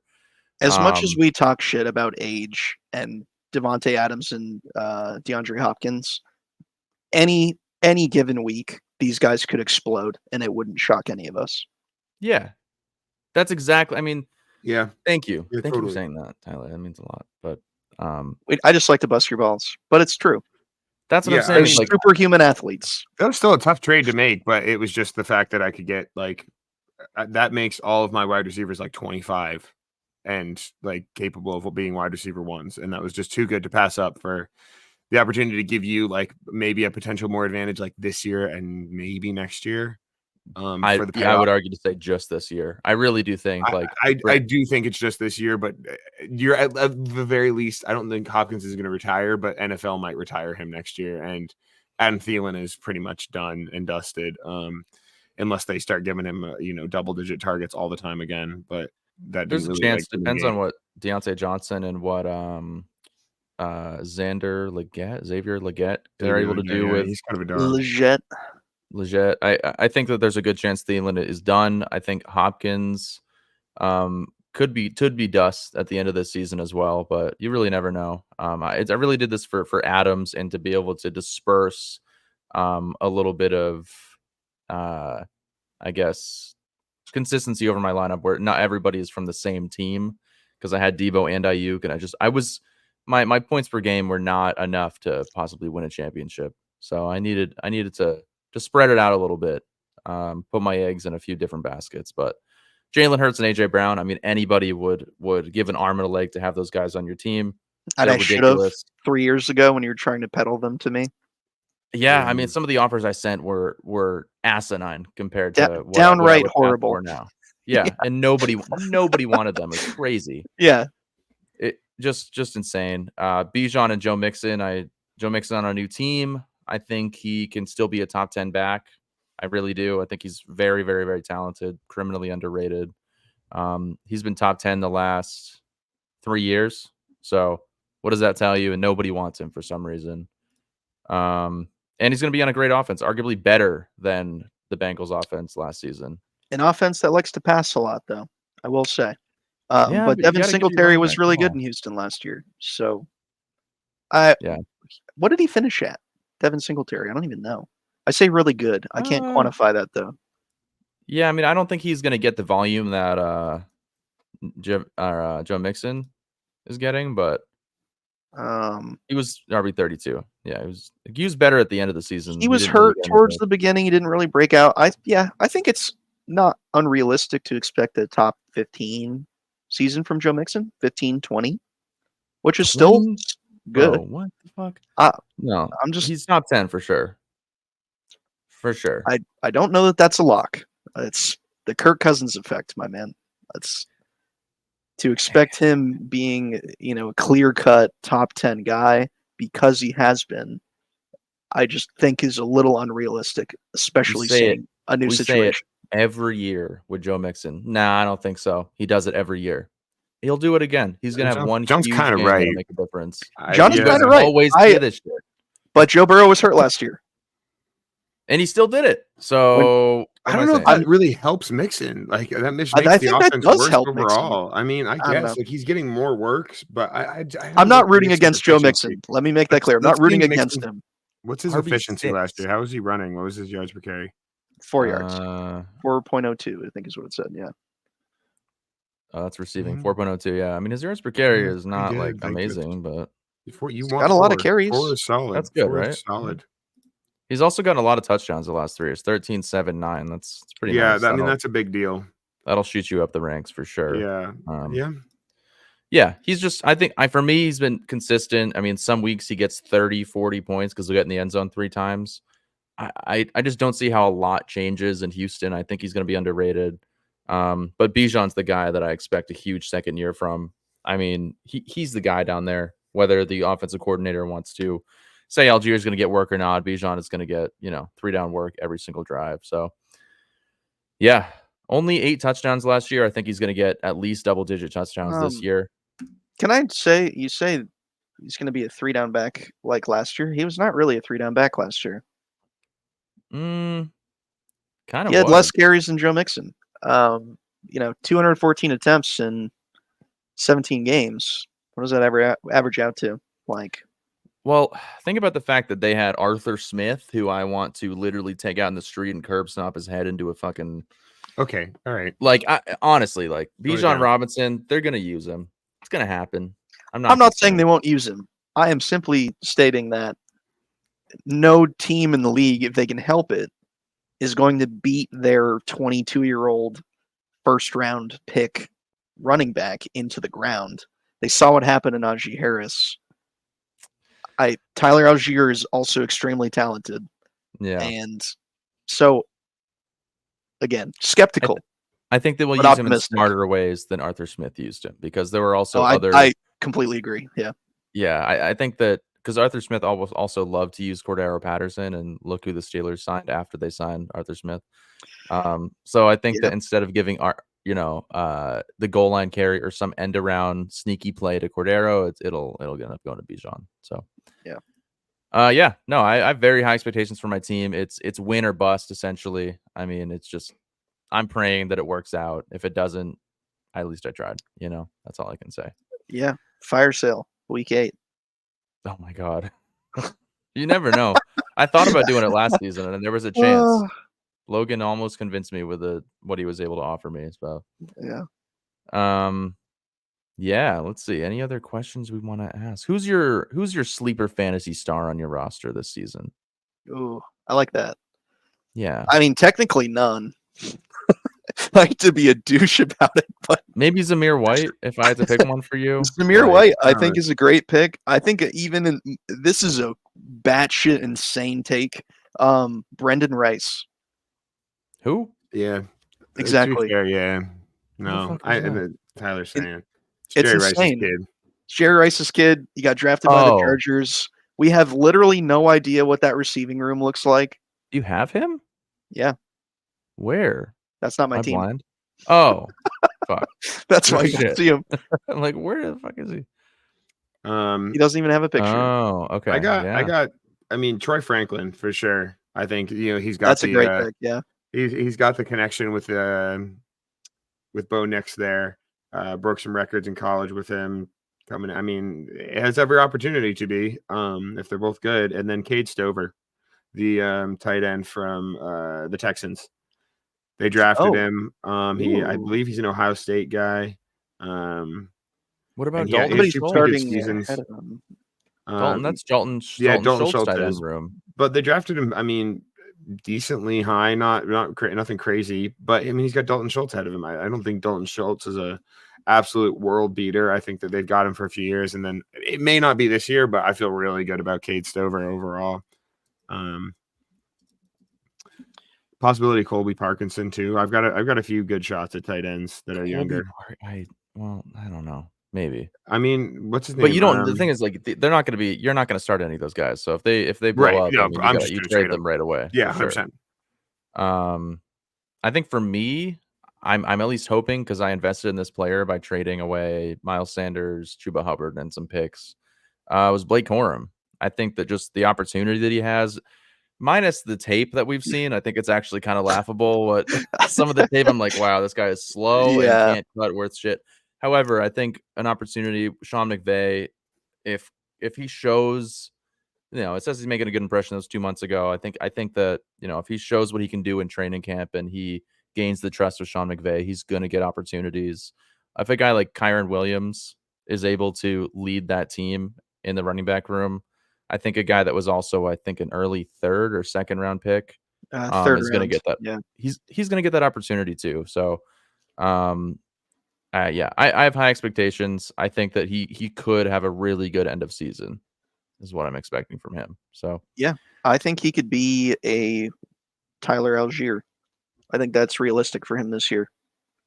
Yeah, like a rookie season breakout, and then hopefully he can go from there unless he gets replaced in the draft next year. But yeah, we'll also honorable mention: Brendan Rice would be really fun, but Josh Palmer for real, I think could be pretty insane. We'll see how that shakes out. They've got DJ Chark and Lad McConkey now, but yeah, I don't know if DJ Chark is the. I'm a little out on the Quentin Chargers this year anyway. Quentin But Johnston, is he going to do shit or no? Quentin Johnston, I don't think he's going to do nothing. I think the jury's still out, though. I think his confidence is probably hurt. I think that depending on how Harbaugh runs the offense, he could be kind of in an awkward position. I think with the change in leadership, I think that he has as best a shot as anybody could have in his position. Yeah, like having a new people come in and be like, okay, maybe it's not you. Let's see. Yeah. If he can't do it, he can't do it, and you're going to see this year. You're going to find out. It'll be interesting. Chargers will be interesting. Also, I don't have him, but I hate that I'm saying this. Trade for Austin Eckler, because why the hell not? Yeah, I mean, but the thing is, well, I guess they don't have Ron Rivera anymore, right? Because he loved Brian Robinson. Yeah. Who's the new coach in Washington? That's a phenomenal question, and I can't no even tell idea. you. I do want to check that out. But in Dynasty especially, I mean, Austin Eckler's values through the floor. Anybody who's got him is going to want to dump him right now. I think that, it's worth a shot, right? It's Dan Quinn, which I didn't realize. He's What? the new head coach. Dan Quinn. Are you serious? Yeah. Like Atlanta Falcons, Dan Quinn? Yeah. Dan Holy Quinn. shit. Wow. Like he was the former because in Dallas and yeah, well, he was lighting it the fuck up in Dallas. With Yeah, that he defense. was. So hats off to him, genuinely. he So gets I a bad like rap that. because of Super Bowl 51. But he's a Yeah. very, very, very, very good coach. I don't see how he doesn't use Austin Eckler. I mean, how do you just let him rot on your bench when he's that talented? Completely agree. You have nothing to lose. You're the Commanders. Nobody's expecting anything. Just do it. Yeah, they could go a 1-2 punch with Brian Robinson because he's very talented too. But I hope that Austin Eckler has value this year. I genuinely do. Brian Robinson was not very efficient last year, if I recall correctly. That whole probably, team was I would very believe inefficient. Yeah. It's How not did a he great finish? situation to be a running back in, I'll be honest, but I mean, it's worth a shot. You bet on talent. Austin Eckler has proven in the past that he's a phenomenal running back. He has pass catching abilities. Jaden Daniels might lean on him in a third down situation to dump the ball. So if you can get him for a good price, man, I would go for it. He actually had better yards per carry than Joe Mixon. By a little bit. He was RB 21, which is less pretty attempts good. though. He missed 2 games. Like yeah, I think he's sneaky as well. Like I like Brian Robinson, and the only issue is like that's the field where people go to have a career-ending injury is in Washington. So that's a little bit concerning, but not even a joke. That's just true. Literally, dude. Widowy, like, oh my god. Widowy, so true. Widowy, we go coin some 90s in Washington. No. I hope I hope they're both good because they're both very good value in drafts this year. Especially in redraft, which I believe now is the time to do a little mock draft. It's been a long time. I was kind of annoying you guys constantly to give me your keepers because kind of annoying. Are you fucking kidding me, brother? I mean, I'm not gonna lie. Tyler was today one of is the most August resilient 3rd. people. So what? I told you. Today's August 3rd, and this man made me set my keepers a week ago. If anything happens, if there's a career-ending injury for a guy like Austin Eckler, you know, you're allowed to swap in somebody else. We do a new 50-50. There is you know, there's backup plans in place, but for the sake of this episode, for the sake of doing a really fun mock draft, which I think we could do like the first 10 rounds because it might go on a while. So if we feel like there's enough time we want to finish it, we can. But yeah, I think we might have a few league mates that did drop in as well. So I'm gonna go ahead and pull this up. Okay, it's right here. Yeah. See if anybody. Logan's in here. Love that because the man has nothing else going on apparently. Tyler, I'm gonna need you to hop in and take that 108 or 109. Bang. Oh, 108. Nice. Oh shit. Right there. Let me let Logan know. Starting now. Cool. Well, yeah. Why don't we do a mock draft? League of Record mock draft. So I wore this hat because I wanted to explain how we decided the draft order, which we usually try to do something fun. We've done NASCAR races, we've done March Madness, we have done what else? We've done some other like weird shit too. I've only been in the league for 2 years. Made your stepfather pick them out of the hat. Yep, we made my stepfather Chokey do it. My mom's picked Funko Pop. Picked Funko Pops last year. Stupid. Oh god, that would be how I got Travis Kelce too. We did the Kentucky Derby. We've done a lot of fun things. But this year we did I believe the Austrian Grand Prix F1 race. Hungarian? Hungarian? Anyway. Hungarian or Austrian? I can't remember. One or the other. But for anybody who's not an F1 fan, there are a select group of drivers that even have a remote chance of winning a race. This is true.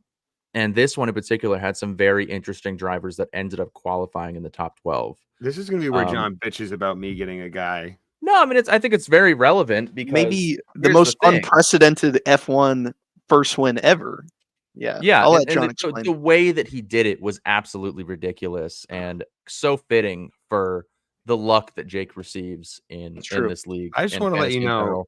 I just want to let you know that if we were F1 drivers and I was in that position, I would let you come in first because I know you need it. That's really kind of you.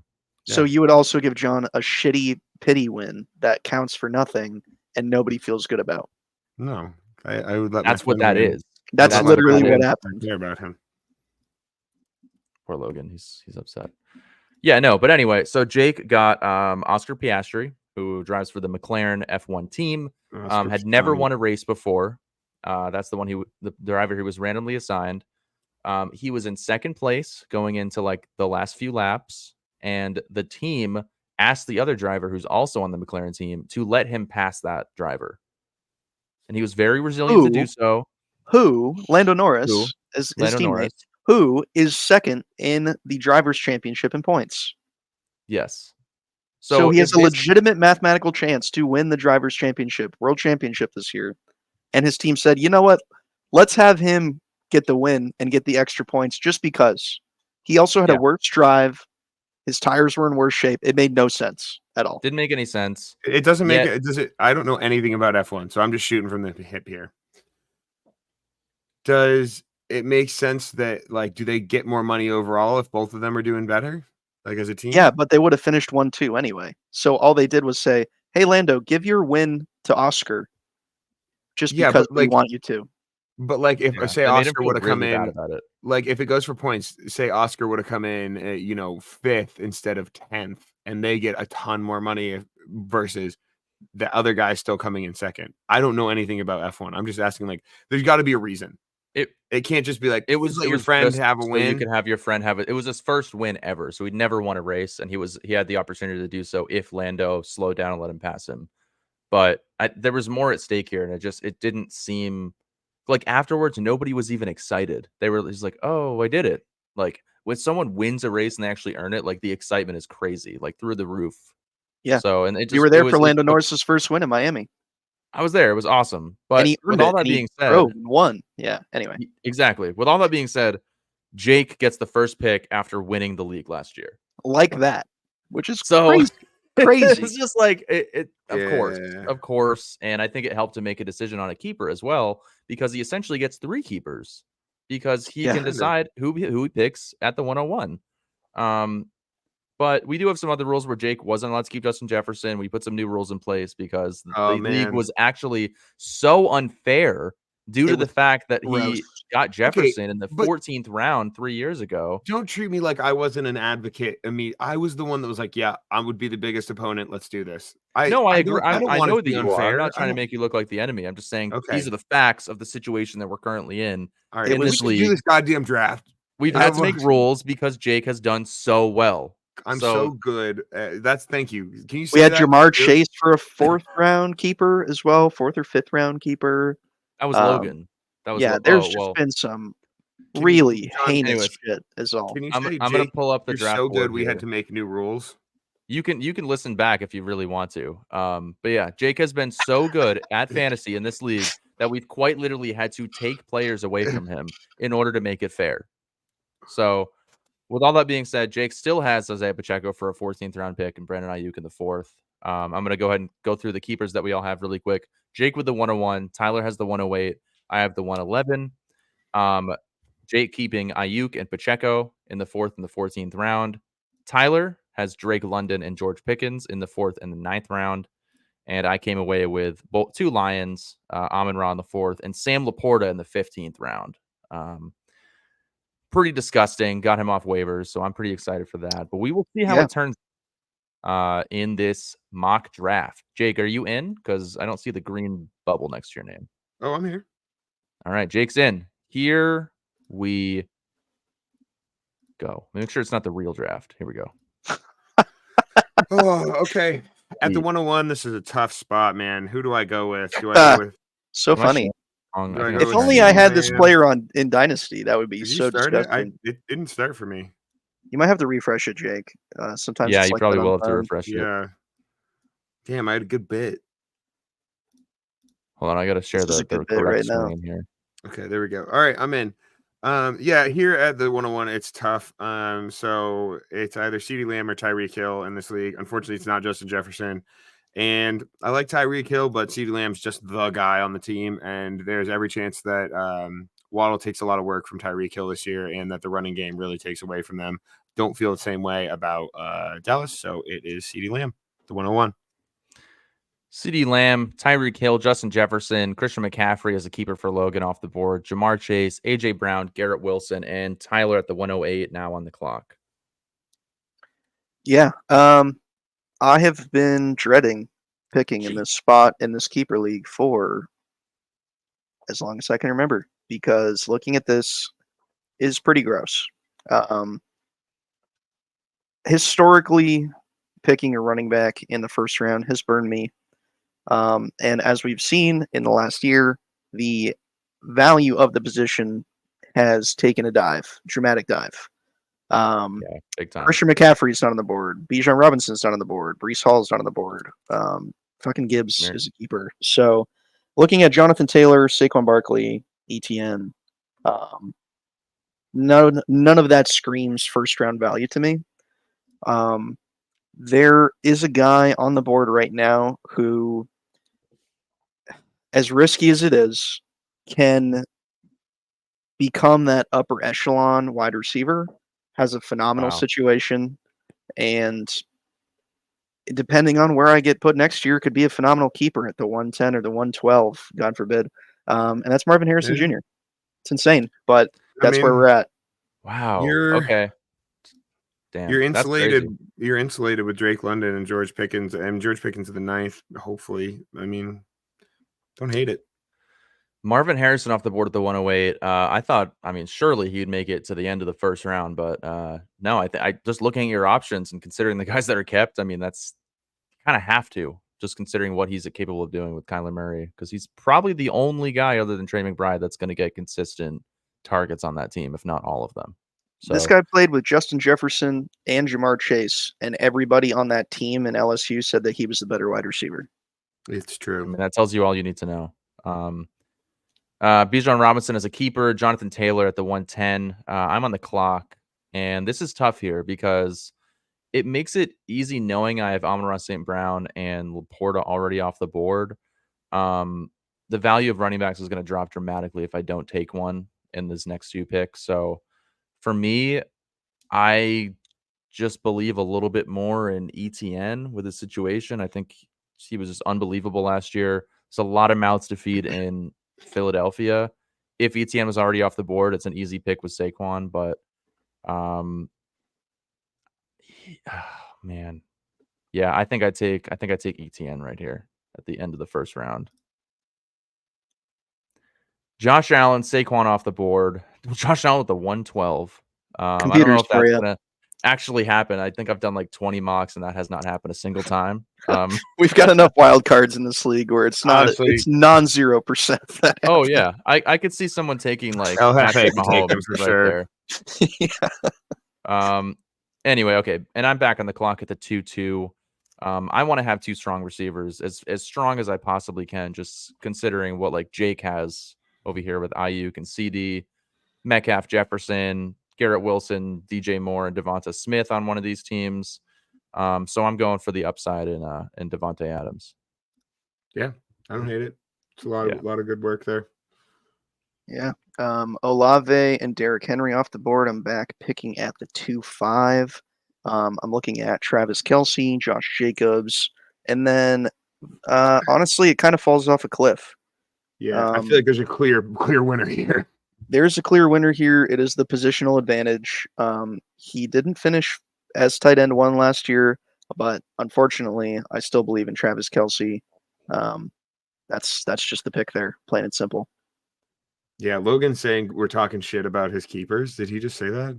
I don't know if he specifically meant his keepers, but I mean, he's got 2 first-round picks in there, so I don't think we are. Yeah, that's ridiculous. We would never talk shit about that. This turn has been really tough for me because here's the thing. I got CeeDee Lamb, Brandon Ayuk, and Isaiah Pacheco. I don't have a 4th-round pick, so I only get a 5th at the next turn. So it's very important. And I feel like I'm stuck where I have to pick a quarterback now. That's what it feels like. Really? I have to. Yeah, I feel like I have to pick one of. You're so wrong. I feel like you're complaining about this, but this is maybe the best position you could possibly be in because you could go Waddle Pittman right here and just say "fuck you" to the entire league. You could. You have. I mean, there's still a couple wide receivers that are. I mean, yeah, I guess it does fall off pretty hard. I mean, Tank Dell. Jake, you won a league with Pacheco and like James Cook. Like, I mean, yeah, but I promise you. All right, just for the sake of this draft, I will run Waddle and Pittman right here. And I'll show you the running backs. My ass, dude. that's like Jake. Unreal running backs that I come back. I mean, Logan. But here's the thing. Now Rashad White drops to Logan. So Logan's running out Christian McCaffrey, Breece Hall, Rashad White. But he doesn't Fuck have a him. wide receiver. You know what? Literally Fuck him, all. because he can. Because you can run CeeDee Lamb, Jalen Waddle, Michael Pittman, Brandon Ayuk every single week. But I can't because A version of that. There's only one flex, but either way, that's insane. Like I'm just saying you can go for it. So Jake's got CeeDee Lamb, Waddle, Pittman, and Ayuk. Neighbors and Metcalf off the board. Logan, who is live right now, is maybe he's not paying attention, but is on the clock. He's with chatting. GMT and He's Breece Hall. talking shit. He is He's like, chatting. holy wide he really? receivers. I'm telling He's you, bad. it comes back around, and I end up having to take like Aaron Jones or James Conner. Cooper Kupp off the board at the 3-4. Wow. I actually, Wow. I actually like that. There was a because- report that just came out about him saying he's back There to full is. strength. So Yeah. The offense runs through Cooper Kupp. That's what they I were fucking hate Kyron Williams, Jahmyr Gibbs, Jamar Chase, and Jalen Hurts. Fuck that. Yeah. That's So a heinous team. Metcalf. So Cooper Kupp, Jalen Hurts, Rashad White, Pat Mahomes off the board. I'm picking now at the who's team 5 though? That's I'm pretty sure it's Dane. No, Um, Gibbs is Brad actually, because he also has Kyron Williams on the 15th. yeah. So I'm not going to have a 4th round pick. I've got Drake London locked up. This is about where I would It's a pretty probably important pick. pick here. I would probably go quarterback here. We've got Lamar Jackson, CJ Stroud on the board. After that, ADP, we're looking at Trey McBride, James Cook. I love Mark Andrews. It's insane that James Cook is ADP is higher than Mark Andrews, but here we are. RB1. Um, And yeah, everybody else is off that team that was catching passes last year, really. yeah. I like Just James for Cook the this year. sake of fun and argument, I could go James Cook here. I think realistically, what's going to happen though is I'm going to go with my boy Lamar Jackson. You Tried have and to. true, Without a Russian question. quarterback. It's just too good. There's Yeah, no the ceiling is bonkers with Lamar Jackson. It is absolutely bonkers. Having Travis Kelce and Lamar Jackson is a shot at having possibly the 2 top positions. Yeah, Lamar Jackson has burned me every single time I've had him, sadly. So, and same thing with CMC. And then what happens when I don't go after them is they blow up and go nuclear. as they explode. Yeah, So if he did make it to me, it'd be really hard to pass him up. Same with Stroud. If he made it to me, I'd maybe consider him as well. But my concern here, Lamar Jackson, McBride, Stroud just went off the board at 8, 9, I and feel 10. like this is a lock for you. I don't understand. This doesn't seem hard. Oh wait, you already have Laporta. Yes, I have Oh, Laporta yeah, in the true. 15th. So right here, once I don't have a 4th round pick. It's Amon-Ra St. Brown, so I have a Pretty wide receiver good. 1 there. However, the running backs drop off dramatically in the 5th round for me. Yeah. So I really want to try to get a good pass catching running back here, and I do have guys like Mixon, Kamara, Kenneth Walker's there, which isn't terrible, but almost every time right here at the 311, I've been going either Kamara or Joe Mixon. Logan goes, does he really believe in Mixon? Yeah, I John, do. do you really believe in Mixon? Ah, Over James God. Cook, man, that's I don't want James hot Cook. take for I me. don't want the Bills this year. I'm gonna be honest with you guys. I genuinely do not understand that. You're going to pass up a guy who got 50 targets and rushed for 1,000 yards on only 230 attempts last year. It's He Alvin just Kamara. slammed Alvin Kamara there. It's What the Alvin Kamara. fuck? He's Damn. 29. Right. Have you seen Put the crack pipe the down, entire brother. offense runs through him, dude? I don't care Yeah, if they're okay. shitty targets. He's gonna get It's 10 fair. targets a game. I'm That's sorry, fair. but Yeah, he was James so Cook good fall last off at year. some point. James Cook falling to the 4-8 to the team that has Jamar Chase, Jahmyr Gibbs, Jalen Hurts, That's James fucking Cook. It's the J bonkers. team. and Kyron Williams. Yeah. And Kyron Williams for a 15th. That would be gross. John, I see what you're saying. I mean, 86 targets last year. He's I get so it. I really do. Strong. I But, I don't know. I mean, you've had James Cook. You won a championship with him. I haven't really had that experience. I know what Kamara can do. I can't pass him up there. What he's capable of is crazy. Maybe I just like the old guys or something. I don't know. Okay. He's old 29 heads. years old. Yeah, I like it. I like it. Okay. I like old Yeah, men. so this is an interesting spot for me. This really comes down to, do I believe in Kyle Pitts? Do I believe in Kyle Pitts? Whoa. Do you believe in having a running back on your roster? Do Is the you other believe question. Kyle Pitts? I've in got- Kyle Pitts? Oh, right. This is the 5, so I don't have the turn here. You're right. So don't. yeah, that does force my hand. That is a little bit of the bummer of having Brandon Ayuk there, but I mean, he's a 2nd round pick otherwise, so fuck it. Imagine you say Keenan Allen here. Yeah, Oh, Lord. That'd be insane, Somebody's going to bro. have to take him. Yeah, Um, probably not gonna be. I think taken. he's a great pick this year. It's Aaron Jones. I mean, he's Minnesota. He he had a tough year last year, but just I think that was more about him missing time and him not getting all of the work. Whenever they gave him the work, he was pretty efficient with it. I think he's still got every chance to be good this year. And really, my other options here are either taking Kyle Pitts, which I do like Kyle Pitts, and if I was at the turn here, I would probably have taken Kyle Pitts with one of my picks, and then Aaron Jones with the other. But it really falls off after this because it's Swift, Montgomery, which I mean, I don't hate DeAndre Swift. That's not a bad option, but I just think that Aaron Jones is the clear guy on the Minnesota Vikings. Because You better take him because you're about to get auto pick Kyle Pitts. Okay. All right, let's Aaron Jones. Nice. Aaron Jones, Keenan Allen off the board, Kyle Pitts off the board, Logan on the clock. Let's see what he does here with McCaffrey, Breece Hall, Cooper Kupp, T. Higgins. Does he take Anthony Richardson? Does he take a rushing QB with high upside that's played 4 games in his career? I think he goes Kittle here, to be honest with you. Maybe. He's got wide receivers. He's got running back. Richardson off the board. Wow. In the 5th round. Ramondre, David Montgomery, Terry McLaurin, and Tyler on the clock now. Yeah, I'm looking here. So realistically, I've got wide receiver locked up. I've got quarterback locked up. I've got tight end locked up. I'm going to have 2 fairly close picks here. So I'm looking at running back. Somebody who I did not picture myself picking this year, DeAndre Swift, is in a decent position on the Bears. We don't know what that looks like yet. Again, rookie quarterbacks like to dump it off. The Bears like to run the football. Rushing attempts last year, 2nd in the league. So for me, not having a running back yet, I think that's the move. I don't think you really have a choice right there, to be honest. Yeah, unless you go honestly full 0 RB, like that's you tough, really but unless you're ready to take a shot at. Well, you do have a 6th round pick, and there is a couple guys that you could grab there. Yeah. And these teams after me, they already have running backs. So I'm really hoping Najee comes back. John would probably take him right now if he heard me say that, but I've considered taking Najee at the 5'11 in my mocks, but I don't think I have yet. I mean, Team 12 has to take a wide receiver here. have Otherwise, it's really going to start to fall off. I mean, you could still get, like, I believe in Ridley and Hollywood Brown. Christian Kirk's a great one. Reed is a good shot. Godwin, but taking Xavier Worthy's smoking crack. Yeah. I have to change it to 5. Yeah. Okay. Rashee Rice, Roma Dunze off the board. I'm on the clock with 2 RBs, 2 wide receivers, and Laporta down to the 15th. I'm going to keep mentioning that.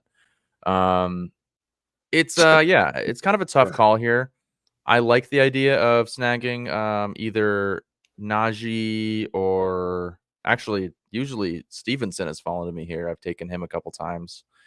But man, dude, I don't really want Christian Kirk because I got screwed by him last year.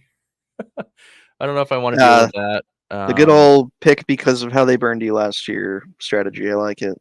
It always hurts me. So what I'm probably going to do here is, sadly, I'm sorry, Tyler, but I'm going to take him in the 6th round, but I'm going to take Calvin Ridley here. Well, if he comes back to you, the computer might go crazy. Yeah. And then I'm going to go Najee Harris. Yeah, there you go. So, Ridley off the board. Kirk, Reed, Harris, Mike Evans in a keeper. Joe Burrow just went off the board. So I still need running backs here. And boy, is it as ugly as ever. Your boy Zamir White, Tony Pollard. Yeah, I don't know. What about Tony Austin Pollard? Eckler? Is maybe the least exciting option. Yeah, that Tony I Pollard's think of. not who I'm talking about. I mean, the Titans have a fairly easy schedule when it comes to running.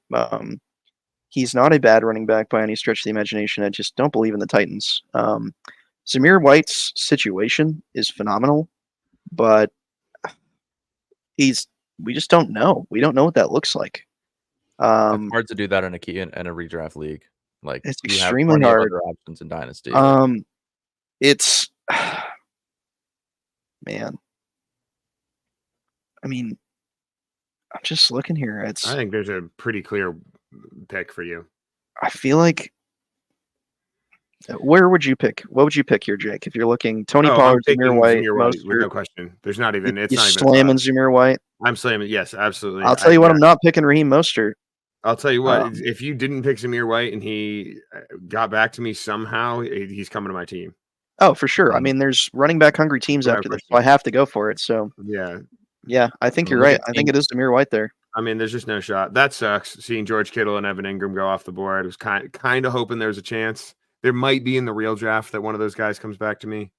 But I doubt it. Maybe team 5 and 6. I don't know who those people are, but they had such strong teams already. Damn. Yeah, it's just hard because I mean, I'm pretty forced into taking a running back there. That's what I'm saying about my early turn there is where I feel like I kind of have to take Rashad White instead of Michael Pittman and just have CeeDee Lamb, Waddle, and Brandon Ayuk. I mean, that's still a stud wide That's receiver room. insane. I mean, Yeah. Rashad And White then- gets a ton of receptions too, so that's great for Because then PPR. it would have afforded me the ability to take, like, I do believe in Evan Ingram over Kyle Pitts. Like, I think Evan Ingram's going to be a top 3 tight end this year because he was last year, and I feel good about that. But all right, back to me at the 6-12. Logan selected Raheem Mostert, which, yeah, kind of saw that coming. It's a great RB3 for him that could get a lot of volume, could be a good guy. That leaves me with running backs on the board. Tony Pollard's on the board. Jonathan Brooks, Jamal Williams, Zach Moss, Austin Eckler, Jaylen Warren. Jaylen Warren is interesting. He was an RB2 low end last year. It seems like they're sharing more work, but unfortunately, it's tough to take a guy that's only getting 50% of the snaps, no matter how efficient he can be with it. When I look at some of the top options right now, Jordan Addison, Chris Godwin are on the board, Brock Bowers. There's not a quarterback here that I would, really think about taking because it's kind of like Kyler Murray and Brock Purdy. Both high upside, but not really where I feel like, I have to select one of these guys or I'm going to lose out because there's a good amount of teams that already have their quarterback on the board that one of those guys would fall back to me because nobody's selecting the second quarterback yet. A lot of these, I will say, the bots do take QBs. Like they'll take 2 QBs, no Pretty high. problem. So that Right, might so screw you, but I mean, it don't would worry in about this draft, but like thinking about it, like okay, I would have an opportunity to get a better quarterback here. Like Most there will be likely. more value later on in the real draft. Like I feel pretty strongly about that. But I really at this point I don't want Brock Bowers. I just think that quarterback room's a little shaky. He's a rookie. There's other passing options. I mean, Jacoby Myers was really good and Devontae Adams is good. Like I don't see the upside worth a sixth or a 7th round pick right here. And unfortunately my hand's a little bit forced. And there's a guy, Tony Pollard, was an RB2. I don't love it, but it's kind of where I'm at. So I feel like I have to take Tony Pollard here.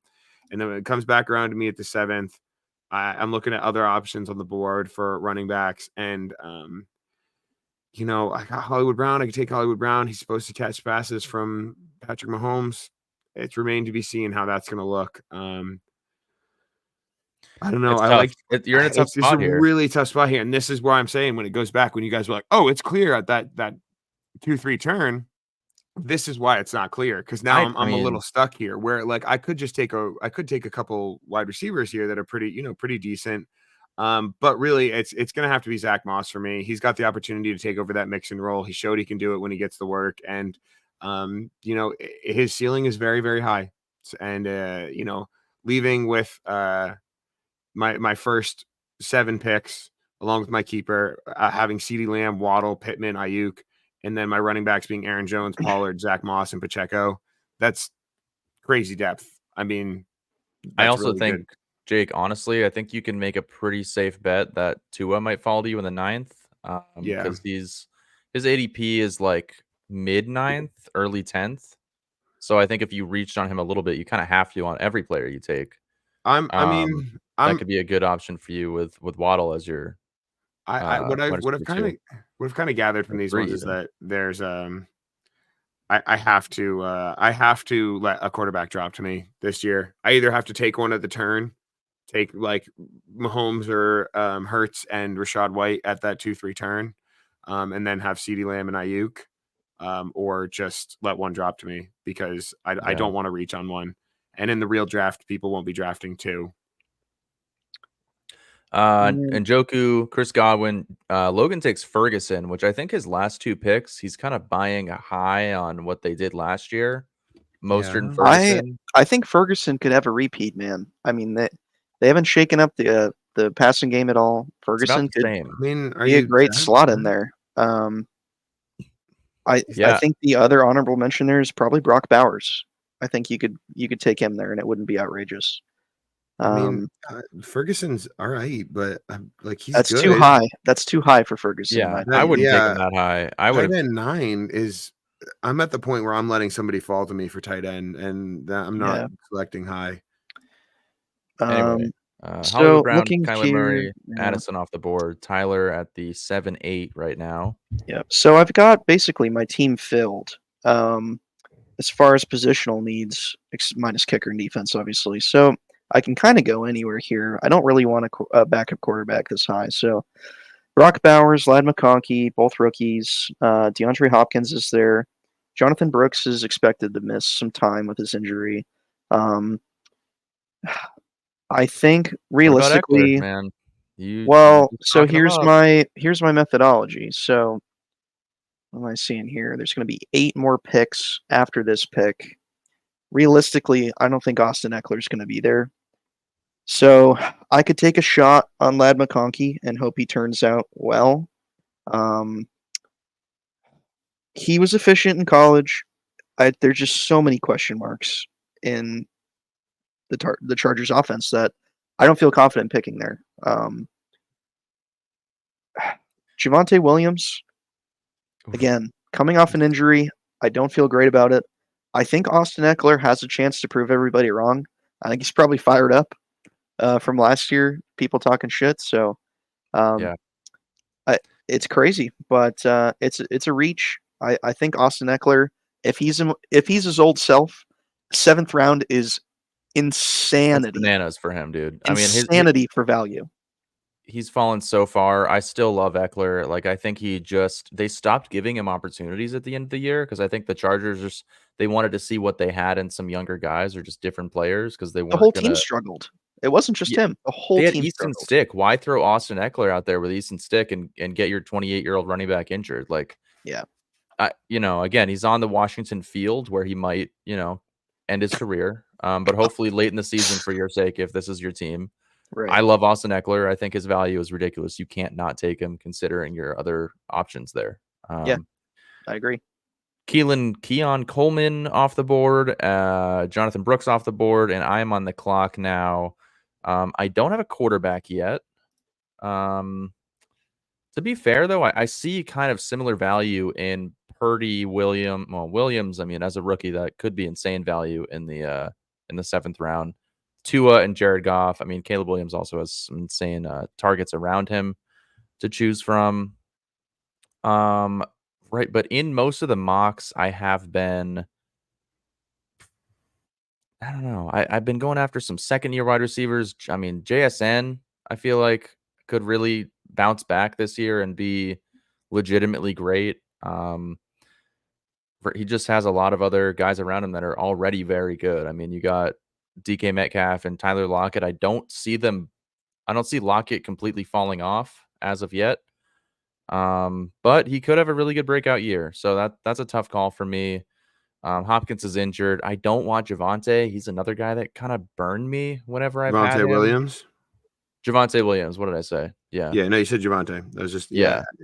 I don't know. From what I read, he was not looking great. It looks like he might lose his job to like Jaleel McLaughlin. Like I'm not willing to risk drafting him, even if he's my RB4. It's just I don't want him to even take up roster space. I could take a shot on Lad McConkey. Or Deontay Johnson could be a target magnet like he always has been. He could be the Adam Thielen of this year down in Carolina with Bryce Young. I'm glad you believe that. I mean, you never know. It happened last year. He's been very good. So take him. I don't want to. Yeah. Take DeAndre Hopkins then. Yeah. He's on your dynasty team. Pick somebody. I know I got to pick somebody. I think I'd take a hit or I take a risk here on JSN. I think he could be very good this year. Go on JSN. Yeah, sure. McConkey, Jameson Williams off the board. 8th round here. Maybe we just go for another football player. Jesus Christ. I think the opportunity for this guy is kind of through the roof this year. They wanted to keep Saquon, but they didn't. And instead, they went out of their way and they signed Devin Singletary in New York. I like that a lot. I like that pick. I think he's a big value. And as my RB4, I think he's a guy you could throw in your running back 2 slot any week. I really do. So Yeah, I agree. Singletary. Oh man, the fact that Brock Bowers has fallen this far, it is tempting given Kelsey's history of, well, I He say doesn't really get history. hurt, to be honest with Last you. year Yeah, I was a was gonna little bit of say, an off year, He so played 15 games last year. And yeah, he played 17. He's never It's played gotta- less than. Yeah, I don't it's know. got to happen at some point. Is all I'm saying. It's got to I happen. guess, at some man. point. I don't know. Yeah. That the reason should I'm take Brock saying that Bowers. is because I'm staring down the barrel of Deontay Johnson, Brian Thomas, Jalen Warren, Brock Purdy, Christian Watson, Caleb Williams, and then it's just tight end city again. So Yeah. I could just go for a reach here. Jalen Warren is not an exciting pick whatsoever. This is the dead zone for me. Is 8th, 9th round is just nobody. There's no good values.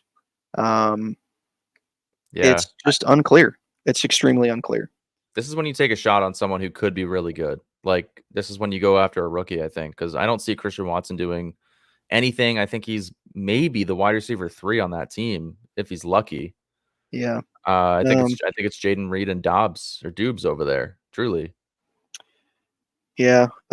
This is where I could see myself getting a little frisky here with some Brian Thomas action. I really do. He could be a good keeper moving forward. Not that that's what I'm basing my whole draft around, but he was a talented guy in college and could be the wide receiver 1 for the Jaguars moving forward. He could establish that role. Christian Kirk was not very consistent last year, so this is kind of where I'm like, fuck it, let's try something. So I'll take him there. I like it. I've taken him a couple times in the 8th.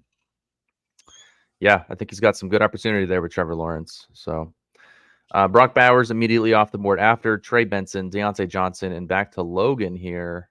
Kind of has most of his team built. See if he goes for another wide receiver would be my guess. Yeah. Nope. Yeah, I kind of figured that's where that was going. All right. Yeah. Well, it gets back to me. There's a couple of RBs on the board that I like. Brock Bowers did not fall to me, which I would have taken him here at the 9 because that's a crazy value should he be a good keeper and definitely worth a shot to me. Insane value. Yeah. But if he's good, I mean, it's Purdy Williams. But I'll tell you the first thing I'm doing is taking another RB here. But so who's on the board? We've got Brian Robinson, Gus Edwards, Ezekiel Elliott, Blake Corum, and Brown from Cincinnati. Not Brown. Jerome Ford's there. I don't know if I want to be a part of the Browns experience this year. It's going to be an experience, all right. Probably not Brown. Realistically, what I'm going to have to do here is I'm going to take some shots. And the first one I'm going to take is Blake Corum with my 8th pick. Wow. Ooh, okay. Wow. Love to see that. I think the upside. I think the upside's there. Kyron Williams is great. But the man's going to need to get paid here pretty soon. And if I, keeper Corum, they obviously are going to use him. They drafted him pretty high. He was really good. He's making good impressions. And he's a Michigan guy. So that's a great sign with a Harbaugh. And then the second one is Caleb Williams with the 9th. Wow. I am honestly shocked, Jake, that you didn't wait for Blake Corum to fall. I think he would have still fallen to you at the 10th and gone like Dallas Goedert, Caleb Williams.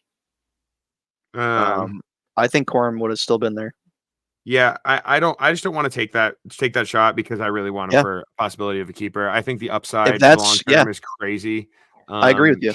And it's I need to take shots on running back because if Kyron Williams gets hurt or it ends up being like, oh yeah, he's asking for more money next year, and then Blake could be a crazy keeper at the 8th. And same goes for Caleb Williams. I don't even think I really have to argue about Caleb Williams at the 9th. Yeah, no, not at all. He's already on the Tom Brady diet. I don't know if you guys have seen that, but I have seen that. He's pretty already looking hilarious. for longevity in the league at age, 22 probably? Yeah, 22. something I like mean, that. just I can't think of a quarterback It's outside crazy. of Lawrence recently and Burrow, where people were like treating it as more of a surefire thing. Yeah. So No, absolutely. yeah, crazy. Honestly, I'm surprised he fell to the 9th. I don't think that's going to happen in our real draft. To be honest with you, I think somebody's going to snatch him up at like the 6th. I wouldn't be surprised if there's people that are going to believe in him more than guys like Purdy, Tua, and maybe even Yeah. Kyler, honestly. But because he's I'm been fully hurt. prepared to just this was the first place where I was ready to drop that kind of value. Because team Sweet. 3 needs a quarterback, and I think he goes to team 3 if he's available. More than likely. Logan or Dak Prescott off the board at the 9 or in the 9th round, just purely because he's a keeper.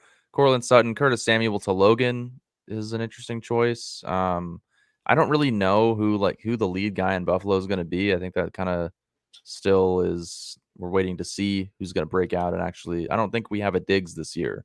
I think we have almost like a Chiefs situation where it's like, is it Rashee Rice? Is it Xavier Worthy? Is it Hollywood Brown?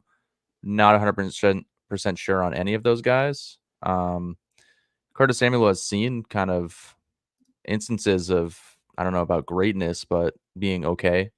So, and as his wide receiver 3, I don't love that, to be honest with you. But Purdy off the board, Tua, Brian Robinson, Pickens to Tyler as his keeper, Dallas Goedert, Dalton Schultz, and the 9/11. Jesus has gone to me. That's the second time 9/11's been featured in this Doesn't episode. Curtis Samuel feel like he should be older than 27? Who? Curtis Samuel. Doesn't he feel like he should be older than 27?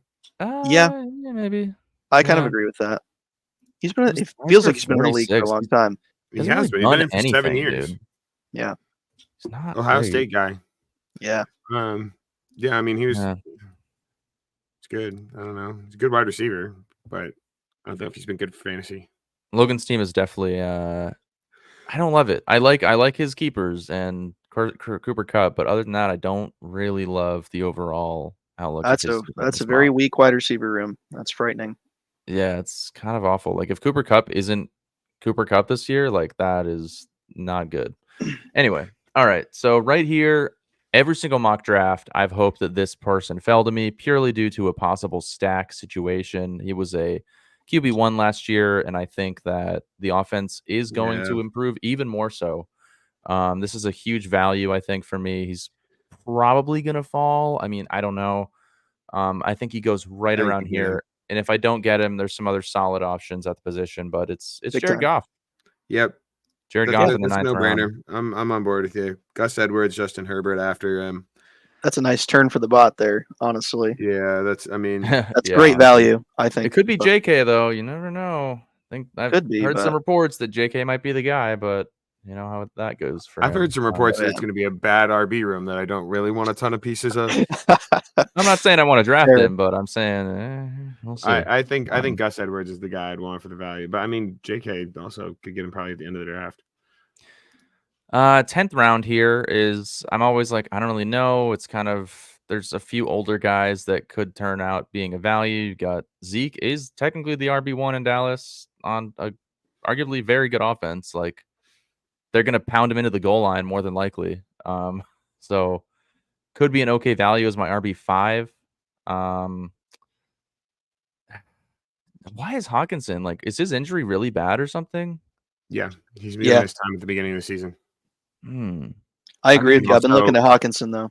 Also, JJ McCarthy is like, I mean, it might be worth it if you want to stash him in your pup. And I have Laporta. I feel like this is not a bad choice here. If it's an ACL MCL though, and it was towards the end of last year, so that's a really nasty injury. It's the same reason why Nick Chubb's not getting picked.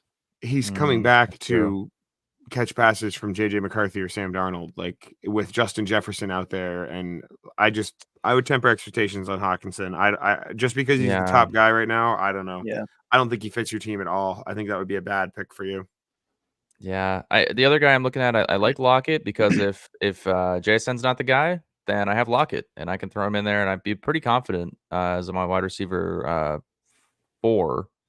So I like him, and I also really like Cole Kmet here as a backup option on a high-powered offense. There's going to be a lot of mouths to feed. But crazy taking a backup tight end here, dude. I don't think legitimately, so. I don't know why. You have Sam Laporta.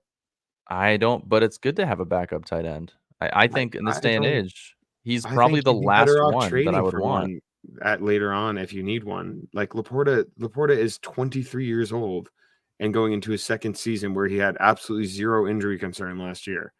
He I did think get hurt at the end of the season, actually, and he powered through the pain. But he did get hurt. I guess, man. I don't know. It's your team, but I just certainly wouldn't be taking a second tight end if I I think you about just if sound you like had a guy who drafted hasn't Laporta. drafted a tight end yet in this draft.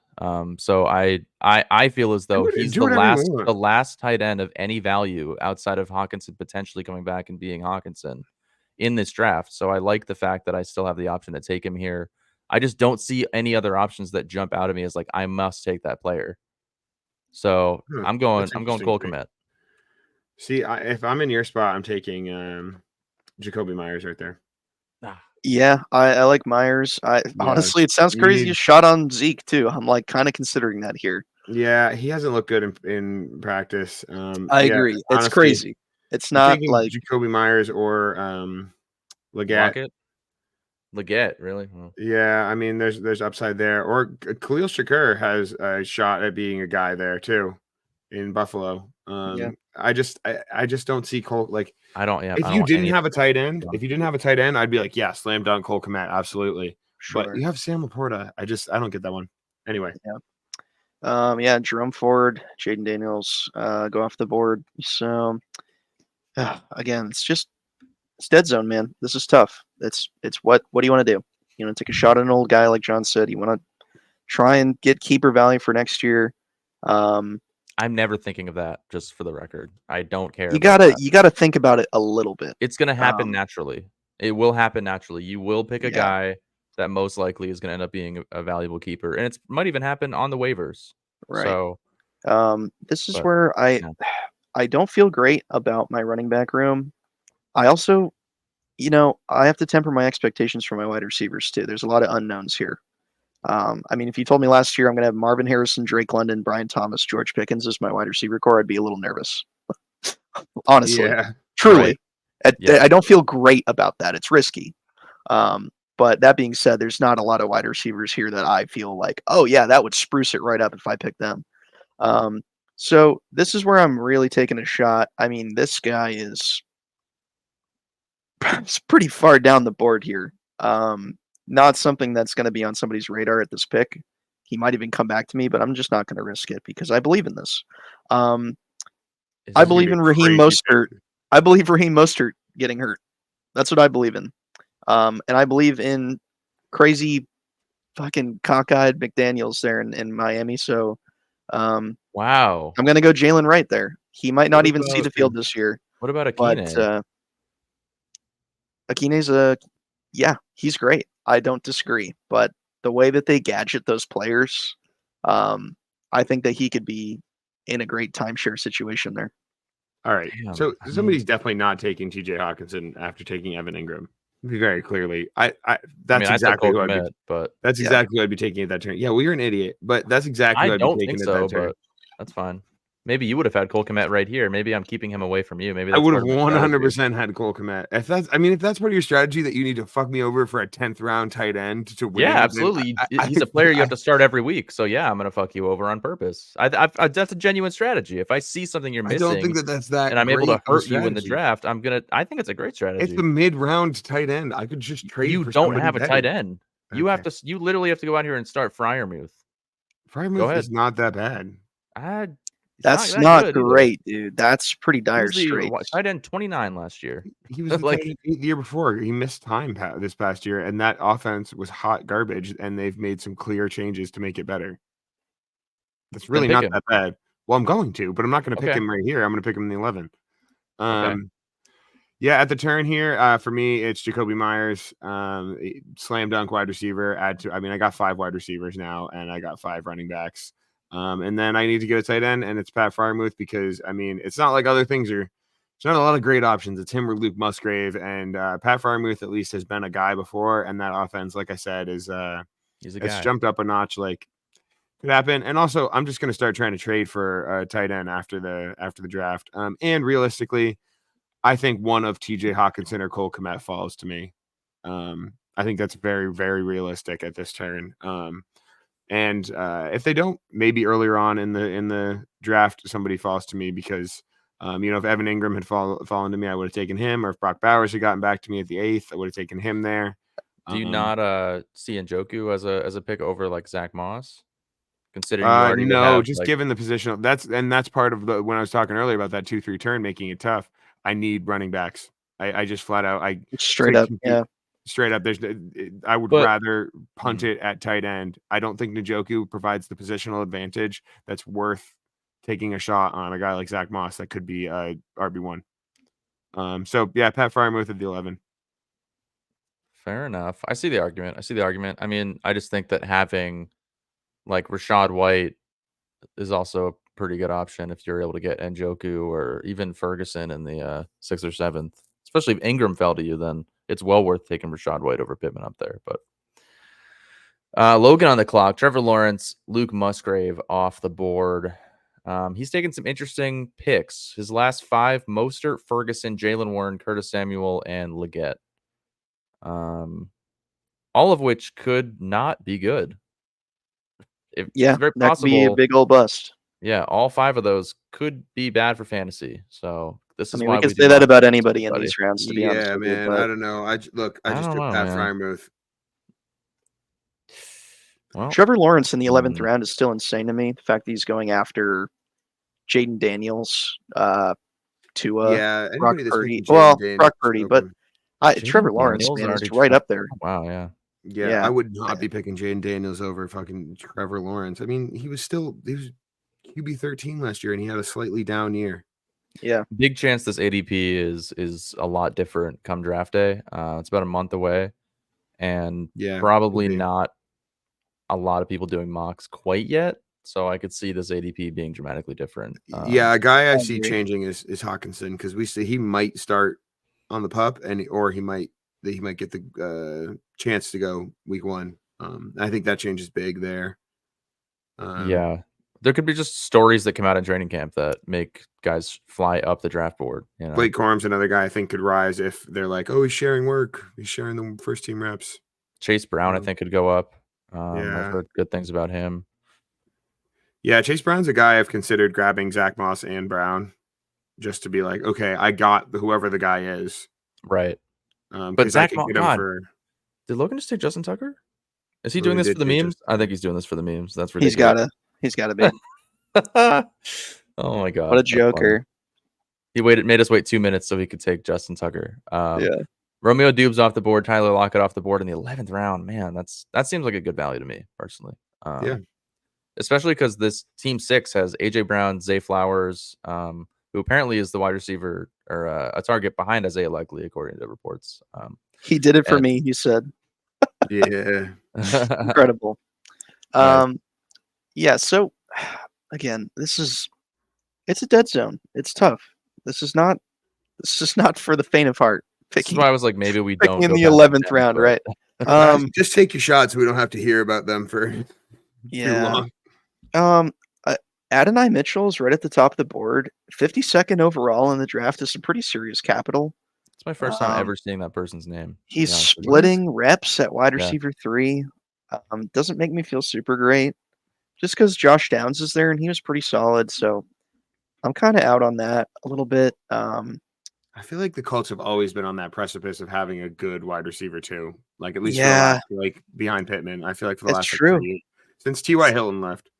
Yeah, just Pittman's too good, man. I think I want to shore up my running back room a little bit more here just because I've got some fucking kooky guys. Big old kooky guys. DeAndre Swift, Samir White. Samir White's my RB2 for Christ's sake. So Yeah, Eckler's your RB2. yeah, Eckler's maybe, hopefully. I think there's a good shot right here that you could take. I think so too. I don't know if we're thinking the same way, Jake, but this guy was a I think 1-2 so. punch on a pretty decent team that likes to run the ball. I kind of like Tyler Algier here. Is that crazy? Oh, yeah, no, we're not thinking the same at all. We're not thinking the same thing at all. I Well, mean, his offensive coordinator believes in him, so maybe you should too. problem is his ADP is so low. He's definitely coming back around. He's well after kickers, for Christ's sake. So I think maybe I go Josh Palmer here would not be the worst. Mike Williams is crazy, but that could be a thing. I will say Jeff has Bijan, and he's after you, so Algier might not make it back to you in a real draft. I think this is the shot right here in J.K. Dobbins. I mean, 11th round, possible lead back situation. We don't know yet. Gus Edwards. I just don't know. This is gross. Gross beyond gross is what it is. So let's go Dobbins here. I don't feel great about it, but I haven't felt great about any of these. Adonze Mitchell off the board. What's his name? Adonai. Well, that's a pretty cool name. Mike Williams off the board at the 11-10 is actually somebody I've been willing to take a shot on throughout my entire fantasy career, to be honest with you. Yeah. But I was willing to take a shot on First, you him better just not. considering what he's capable of with Aaron Rodgers. He wasn't he good last year before he got hurt? Like, I'm pretty sure he was. He's great until he's hurt. I would say Yeah, he's perennially one good game and until that he gets hurt. Yeah, 18 points and then gets tore his ACL, I'm pretty sure. Yeah, I would have probably drafted Mike Williams there in the 11th round. Would have taken a shot on him. Yeah, again, a crapshoot. I mean, you got guys like Khalil Shakir. I don't really believe in Buffalo's wide receiver room really panning out to have like a guy this year, and I don't think it's going to be him. Judy has shown talent. The Browns are the tough team to want to be involved in. I like Amari Cooper. Judy could do something. You never know. I kind of like Rashid Shaheed this year, to be honest with you. I think he's shown some really good talent. Yeah, it's all bad. But I think honestly, the pick here is Josh Palmer. Yeah. Josh Palmer. Yeah. I don't disagree. He could do something. You never know. He could be very good. And then speaking of the Colts wide receiver room, I think a guy that could be number 2 with Anthony Richardson back is Josh Downs. He showed a lot of good talent last year, so why not? Why not take a shot on him? Yeah, I like it.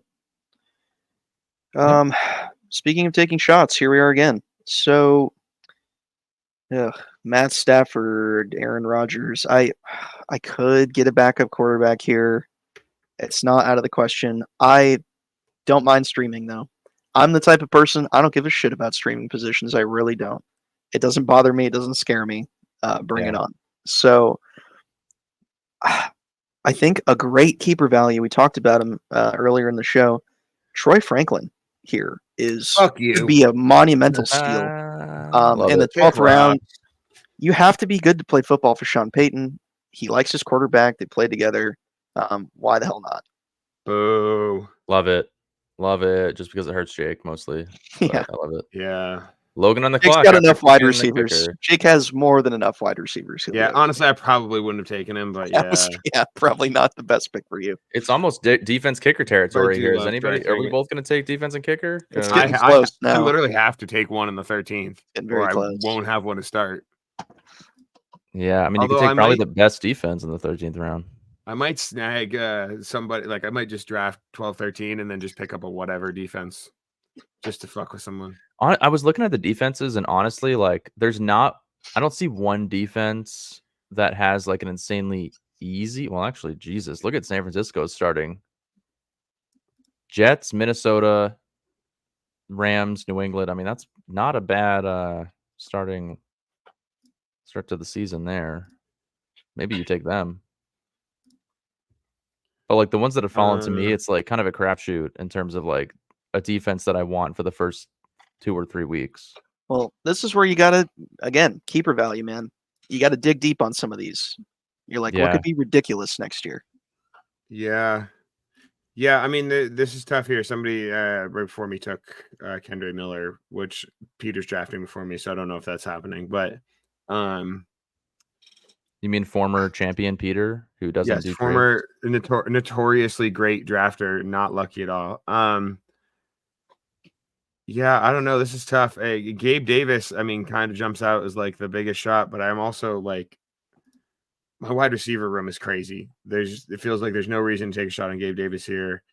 When realistically I could take Ty Chandler, and then I have the Minnesota RB room, and that good, bad, or indifferent, at least I have some guys that I could guaranteed start. Yeah. And that's kind of what I feel like I have to do here, because I guess I could take another tight end or another quarterback. There's no one that jumps out to me other than Baker Mayfield. Could take another tight end here, but it's Cade Otton or Isaiah Likely. I like Isaiah Likely, but I don't think I think he's gonna be good for the NFL. I don't think he's gonna be good for fantasy. So it's Tyler Chandler here. And then I'm gonna turn around and take the San Francisco 49ers defense. Nice. Yeah, I like that for you. Yeah, I mean, I feel really good about my wide receivers and my running backs. Given, I mean, my wide receivers, I feel confident to say that it's the best wide receiver room in the league right now. Yeah, I mean, I don't know. Jefferson, Metcalf, Collins isn't bad, but yeah, I kind of agree with you there. Lamb, Waddle, Pittman, Ayuk is disgusting. There's no beating that. Yeah, and then I'm going to turn around right after the draft and start trying to make trades for a tight end. Yeah. Well, commits on the table. Jeez, the disrespect here. Just kickers, 49ers run, kickers run here. There's still some heat on this board. This is not how it goes. This is how mock drafts go, though. So we kind of have how mock drafts go. This is how we do. I could force to add players if we really want, but somebody that's absolutely worth a 13-round flyer on here is Quentin Johnston. Josh Palmer was worth an 11th. Quentin Johnston, draft capitals there. So many unknowns. He's 22. Like, we don't know what's happening, but yeah. 3 days ago, he's trending towards not being a starter. So that's kind of gross. What I really want to do here is just make myself feel a lot better about picking Travis Kelce so early on. So Hunter Henry, there's no clear-cut number one wide receiver in New England right now. No matter who's playing quarterback there, Hunter Henry has been a really reliable target. They use him in the red zone a lot. I like it here. It's fun. Yeah, as a Patriots fan, I do love to see a Patriot getting picked because it doesn't happen very often in fantasy right now. It's true. I hope those rookie wide receivers end up being awesome. Because I hope Mario Douglas shows up, and yeah, I'm excited for the possibilities of the Patriots. But I think Hunter Henry is he's got to be that red zone guy, right? I mean, he has to be. Lloyd, running back for Green Bay, off the board. Rookie Gabe Davis finally goes off the board at the 13-10, and I'm here. I don't have a kicker or defense. I have 2 spots left to fill on my team. Laporta in the 15th. So, do I fill those spots? Is the question. I don't. I think I do at least pick a defense, and then usually what I'll do is not pick a kicker, and then maybe drop somebody. I don't know. It just for the sake of it, I am going to pick a player and a defense here, but I guess Dallas has Cleveland, New Orleans, Baltimore, Giants. I'm pretty confident with Dallas here. I think that's the defense I would go with. The Jets have San Francisco week 1, so I don't think I'm going with them, but it doesn't always. You can't always go based off matchup because sometimes these teams will just get a pick 6 and their value is very good no matter what team they're playing. So I think I'm just going to bet on talent. I mean, that Dallas defense is pretty disgusting. So I'm going to go with them right there. Kincaid and Cade Otton off the board for team 12. Kincaid was a 12th round keeper, actually. So it's Cade Otton and Young Ho Koo. Oh, yes. My old bitch lame. My Young Ho Koo. I don't know. Do I pick a keeper here? How have I not heard that yet? Wait, you haven't heard that? I've never heard that. Wait, that's so good. My old bitch lame. My Young Ho Koo. Dude, incredible. I want to see him say that. You know, me too. He wins a game and then does well. He probably won't say bitch in an interview, but I don't know. Maybe. For the sake of fun, shits and gigs, I will take a possible 14th round keeper here in. Let's just assume Ayuk signs with a different team, and we'll take Ricky Percival. Purcell. Purcell. Yep. Both of those are probably right. Why not? Who knows? Slick Ricky. Man, Slicky Ricky. The next Brandon Ayuk. You love to see a cracker catching a ball. As a Patriots fan, you know I do. Kidding me, bro? Holy smokes! That's all we ever do. Man. Yeah. Cameron Dicker off the board. The Jets off the board. Tyler on the board here. Still needs a kicker. Still needs a defense. No, I don't. I'm straight up keeper league. That's not my jam. I like to see how the first, couple weeks after the draft plays out, and then I'll drop somebody. I like the risk, and again, I'm not afraid to stream some options. So, for the sake of content and maybe keepers for next year, I'm going to look at some options here. So, Jalen Polk, like we talked about, the whole time. Patriots player would be kind of fun. Tyler Algier, I think, is a pretty freaking solid value here. The man sees the field. That's more than you can ask for in a 14th round pick. So I'm leaning that way. I say likely now. Yeah, I think it's Algier here to kind of fix my horrible running back room.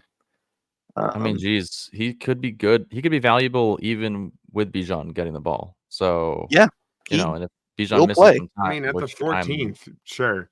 I'm Yeah. curious who you're dropping for a tight end or for a kicker and a. As it stands right now, it'll probably end up being like Dobbins and maybe Hunter Henry. That's crazy to me because, why you could have picked Joshua Palmer instead of Dobbins and then at least kept him or traded him. Yeah, I will see. So I might be able to do a trade too. Could have traded. You could have, if you were going to drop Dobbins anyway, you could have picked Palmer and traded him to me for the San Francisco 49ers. Yeah, I wasn't thinking this far ahead. It's honestly for content at this point. Yeah, yeah. I think realistically, I probably am taking a kicker in defense. I mean, realistically, I should just have to pick a kicker here. And Jake Moody is on the board. So I like that. Also, Kaimi Fairbairn. Love Kaimi. Yeah, I don't know. Honestly, Daniel I've said you could take a shot in the dark anytime. I honestly, just for the meme and the name, I might pick Jason Myers. He's also a kicker 6, so I could have Oscar Myers wieners because I got Jacoby Myers and Jason Myers. Okay, I love that. I really love that, actually. Yeah, I hope that's how it. But then I have to keep both of them all season, which I'm notorious for dropping kickers. So yeah, you're gonna keep them on your bye week or Seattle's bye week just for the sake of the name? Probably not. No, but I'd still have Jacoby Myers. Sometimes business partners split up. It's true. So Eagles off the board. Kyron Williams in the 15th round. Puka Nacua in the 15th round. And Miami Dolphins defense off the board. Tyler. Yeah, that's gross. Last round pick. Somebody who's not talked about often enough, who could be the wide receiver 2 for Aaron Rodgers, assuming that Mike Williams is not back in form, which is, I would say, a fairly safe assumption. Malachi Corley. They spent a 65th overall pick on him. He could see some volume. Robert Saleh said that he has a, quote, long way to go as a route runner, which that's always a great sign. Love that. But, the upside is there. So that's kind of a fun pick for me. Surprised one of you guys isn't picking Pop Douglas. I was thinking about it. He's been hurt. And I think the offense goes through Hunter Henry next year, to be honest with you. Really? The rest of it's kind of a crapshoot. Yeah. Really? I could also take Brandon Cooks here. It'd be kind of funny. But I think just for keeper value, I think Malachi Corley is kind of fun in the 15th. Damn, dude. How far has Darnell Mooney fallen? Holy shit. Not even he was like a 10th round pick in 2021, and he's kind of gone down since then. Yeah. He went through a lot of trades in Dynasty. Why don't we check out our rosters here? Just do the starting. I mean, please. Yeah, I'll start off. I got Caleb Williams. Okay. Caleb Williams, I'll do Aaron it. Jones, Tony Pollard, CeeDee Lamb, Jalen Warren, Pat Freiermuth, Michael Pittman, and then Brandon Ayuk on the bench. I thought we weren't talking about bench players. Well, when it's Brandon Ayuk, I'm talking about bench players.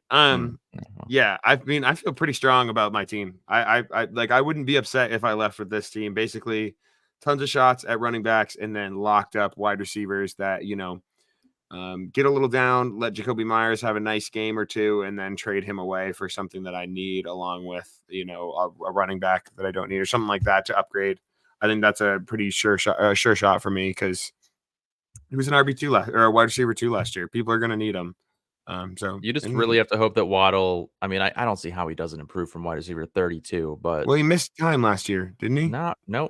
He missed 17 and 18 in week 3. I mean, he missed 3 games. That usually doesn't throw you outside of the top 25. Once you get that far, yeah, no, I mean that's fair. But I mean, he also had a guy who's going for 2,000 yards, and if you look at the games he did play, none of those games are. I mean, there's a few that are upsetting, but one of them's against Buffalo, tough defense. One of them's against Kansas City. And then you've got Las Vegas with Max Crosby, and then he gets hurt week 16. So down year, I think he's definitely. I'm taking the workload he gets as a slam targets. Dunk. Good. Targets are guy. good. Yeah, I'm not concerned about it. He's going for a 1,000-yard season easy. I bet around 1,200. I think he could hit 15. Anyways, yes, as I'm talking shit, yeah, he could get 1,500 yards. Yes, Jake has a pretty solid team. I'm pretty happy with mine. This is about exactly what I've been getting with every mock I've done. Because you guys don't really have there's a few players that you guys may have taken from me. But like Jake can't affect me all that much, and neither can Tyler. So Jared Goff at QB, I've been getting him consistently in the 9th round every time. ETN Kamara, I'm very happy with ETN. I mean, just the pass catching capabilities of Kamara is kind of what sways me there. And I don't think there's a lot of other options other than Olave on that offense that I'm like, these guys are definitely going to be taking all the work. He's the check down guy. Derek Carr will throw him the ball all the time. Devontae Adams, Amon-Ra St. Brown, Calvin Ridley, those are all the guys on those teams. Number one. So I'm very happy with that. Najee Harris is going to have an improved season. 100%. He will be improved. He's going for a contract here. If he has a bad season, I think his career is done. So I think he needs to show what he can do, whether they give him the ball a lot or not. I think they're going to use him more often than they have in the past. And then, I think I have some other dart throws here. Singletary has some good opportunities. Palmer could be the guy. And JSN is really the one that I'm like, please be good. I want him to be good. Somebody traded him 1-for-1 for Puka, which is crazy because JSN was the 102 not so long ago in Dynasty. Yeah. So I'd like to see if he's good. He's just kind of in a tough position. And when he went to Seattle, I'm like, really? He's going to have a tough time breaking out over there, And he has. And he literally has. So, I'm happy with that. I'm glad to take Cole Kmet off the board so Jake couldn't have him. And I'll throw it to Tyler. Yeah, so I'm basically, this is a best ball draft. This is like if you could pick the worst team that you could possibly pick.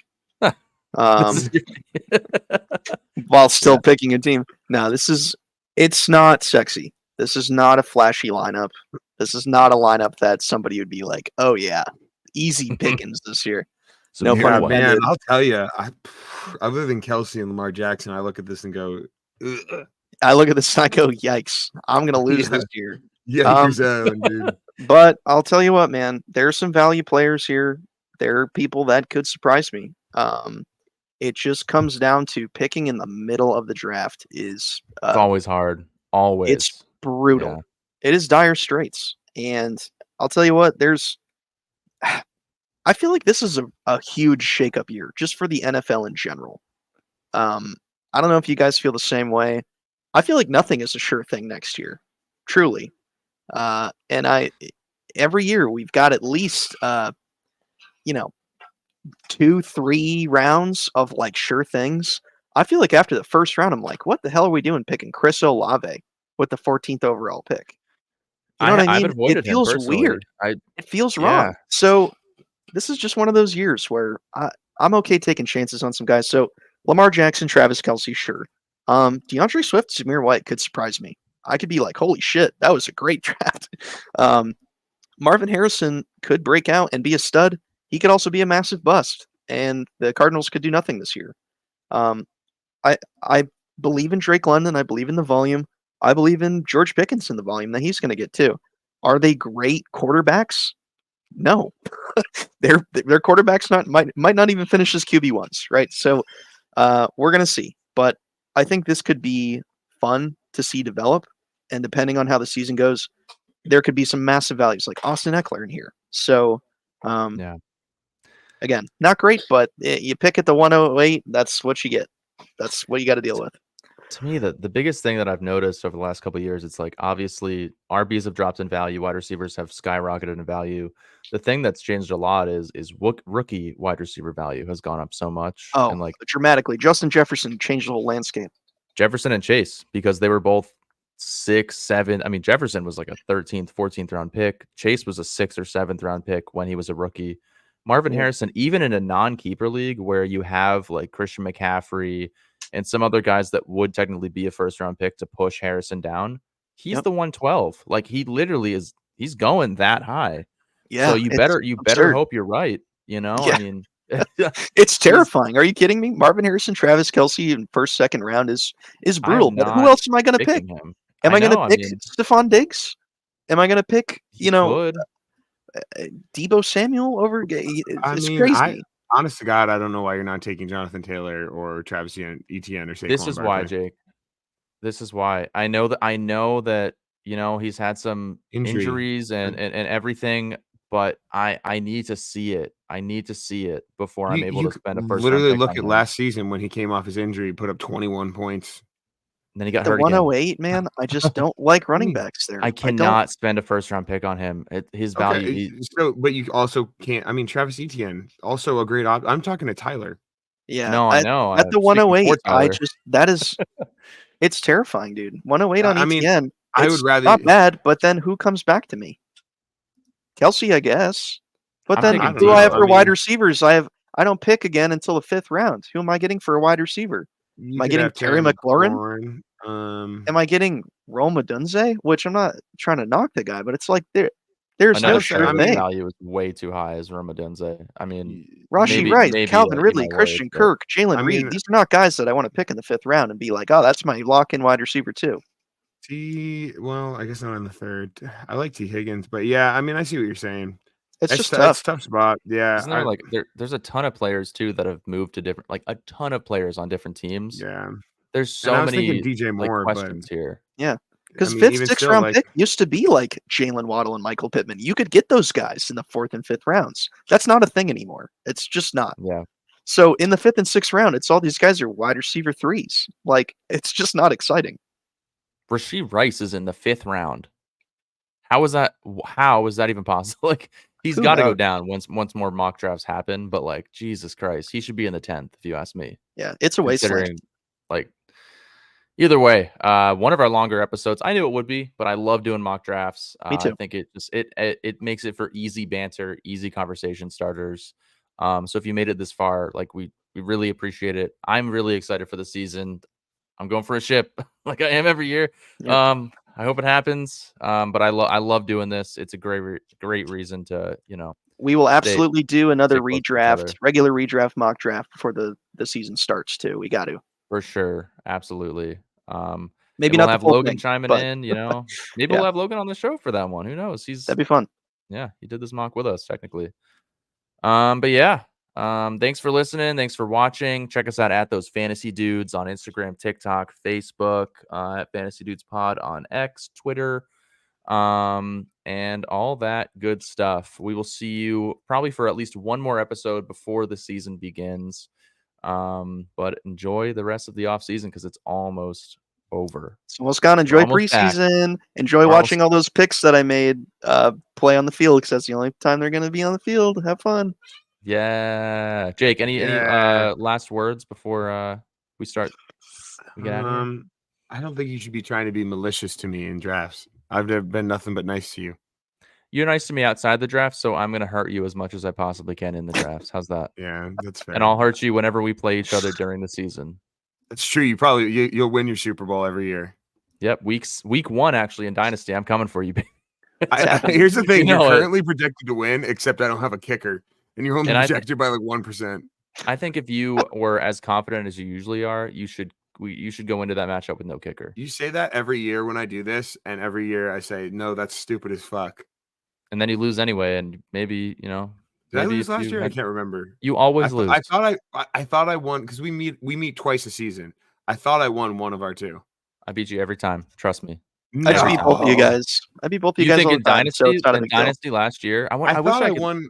I thought I won one of the two. No, I don't think so. I don't think you did. I don't feel like going back since we're 2.5 hours in right now to extend Yeah, the podcast. But That's fair. I'm Well, Not worth it for you 100% guys' sure. beef. Nobody else cares because Tyler wins all that's the time. true. So Yeah. Yeah, thanks, Tyler. You're welcome. Love this guy. He's so handsome. I can't wait to play Fortnite with him in 5 minutes from now. Mm. All right, guys. Thank you for listening, and we will see you in the next one. Thanks for tuning in to Those Fantasy Dudes podcast. Make sure to tune in next week and follow us at Those Fantasy Dudes on Instagram.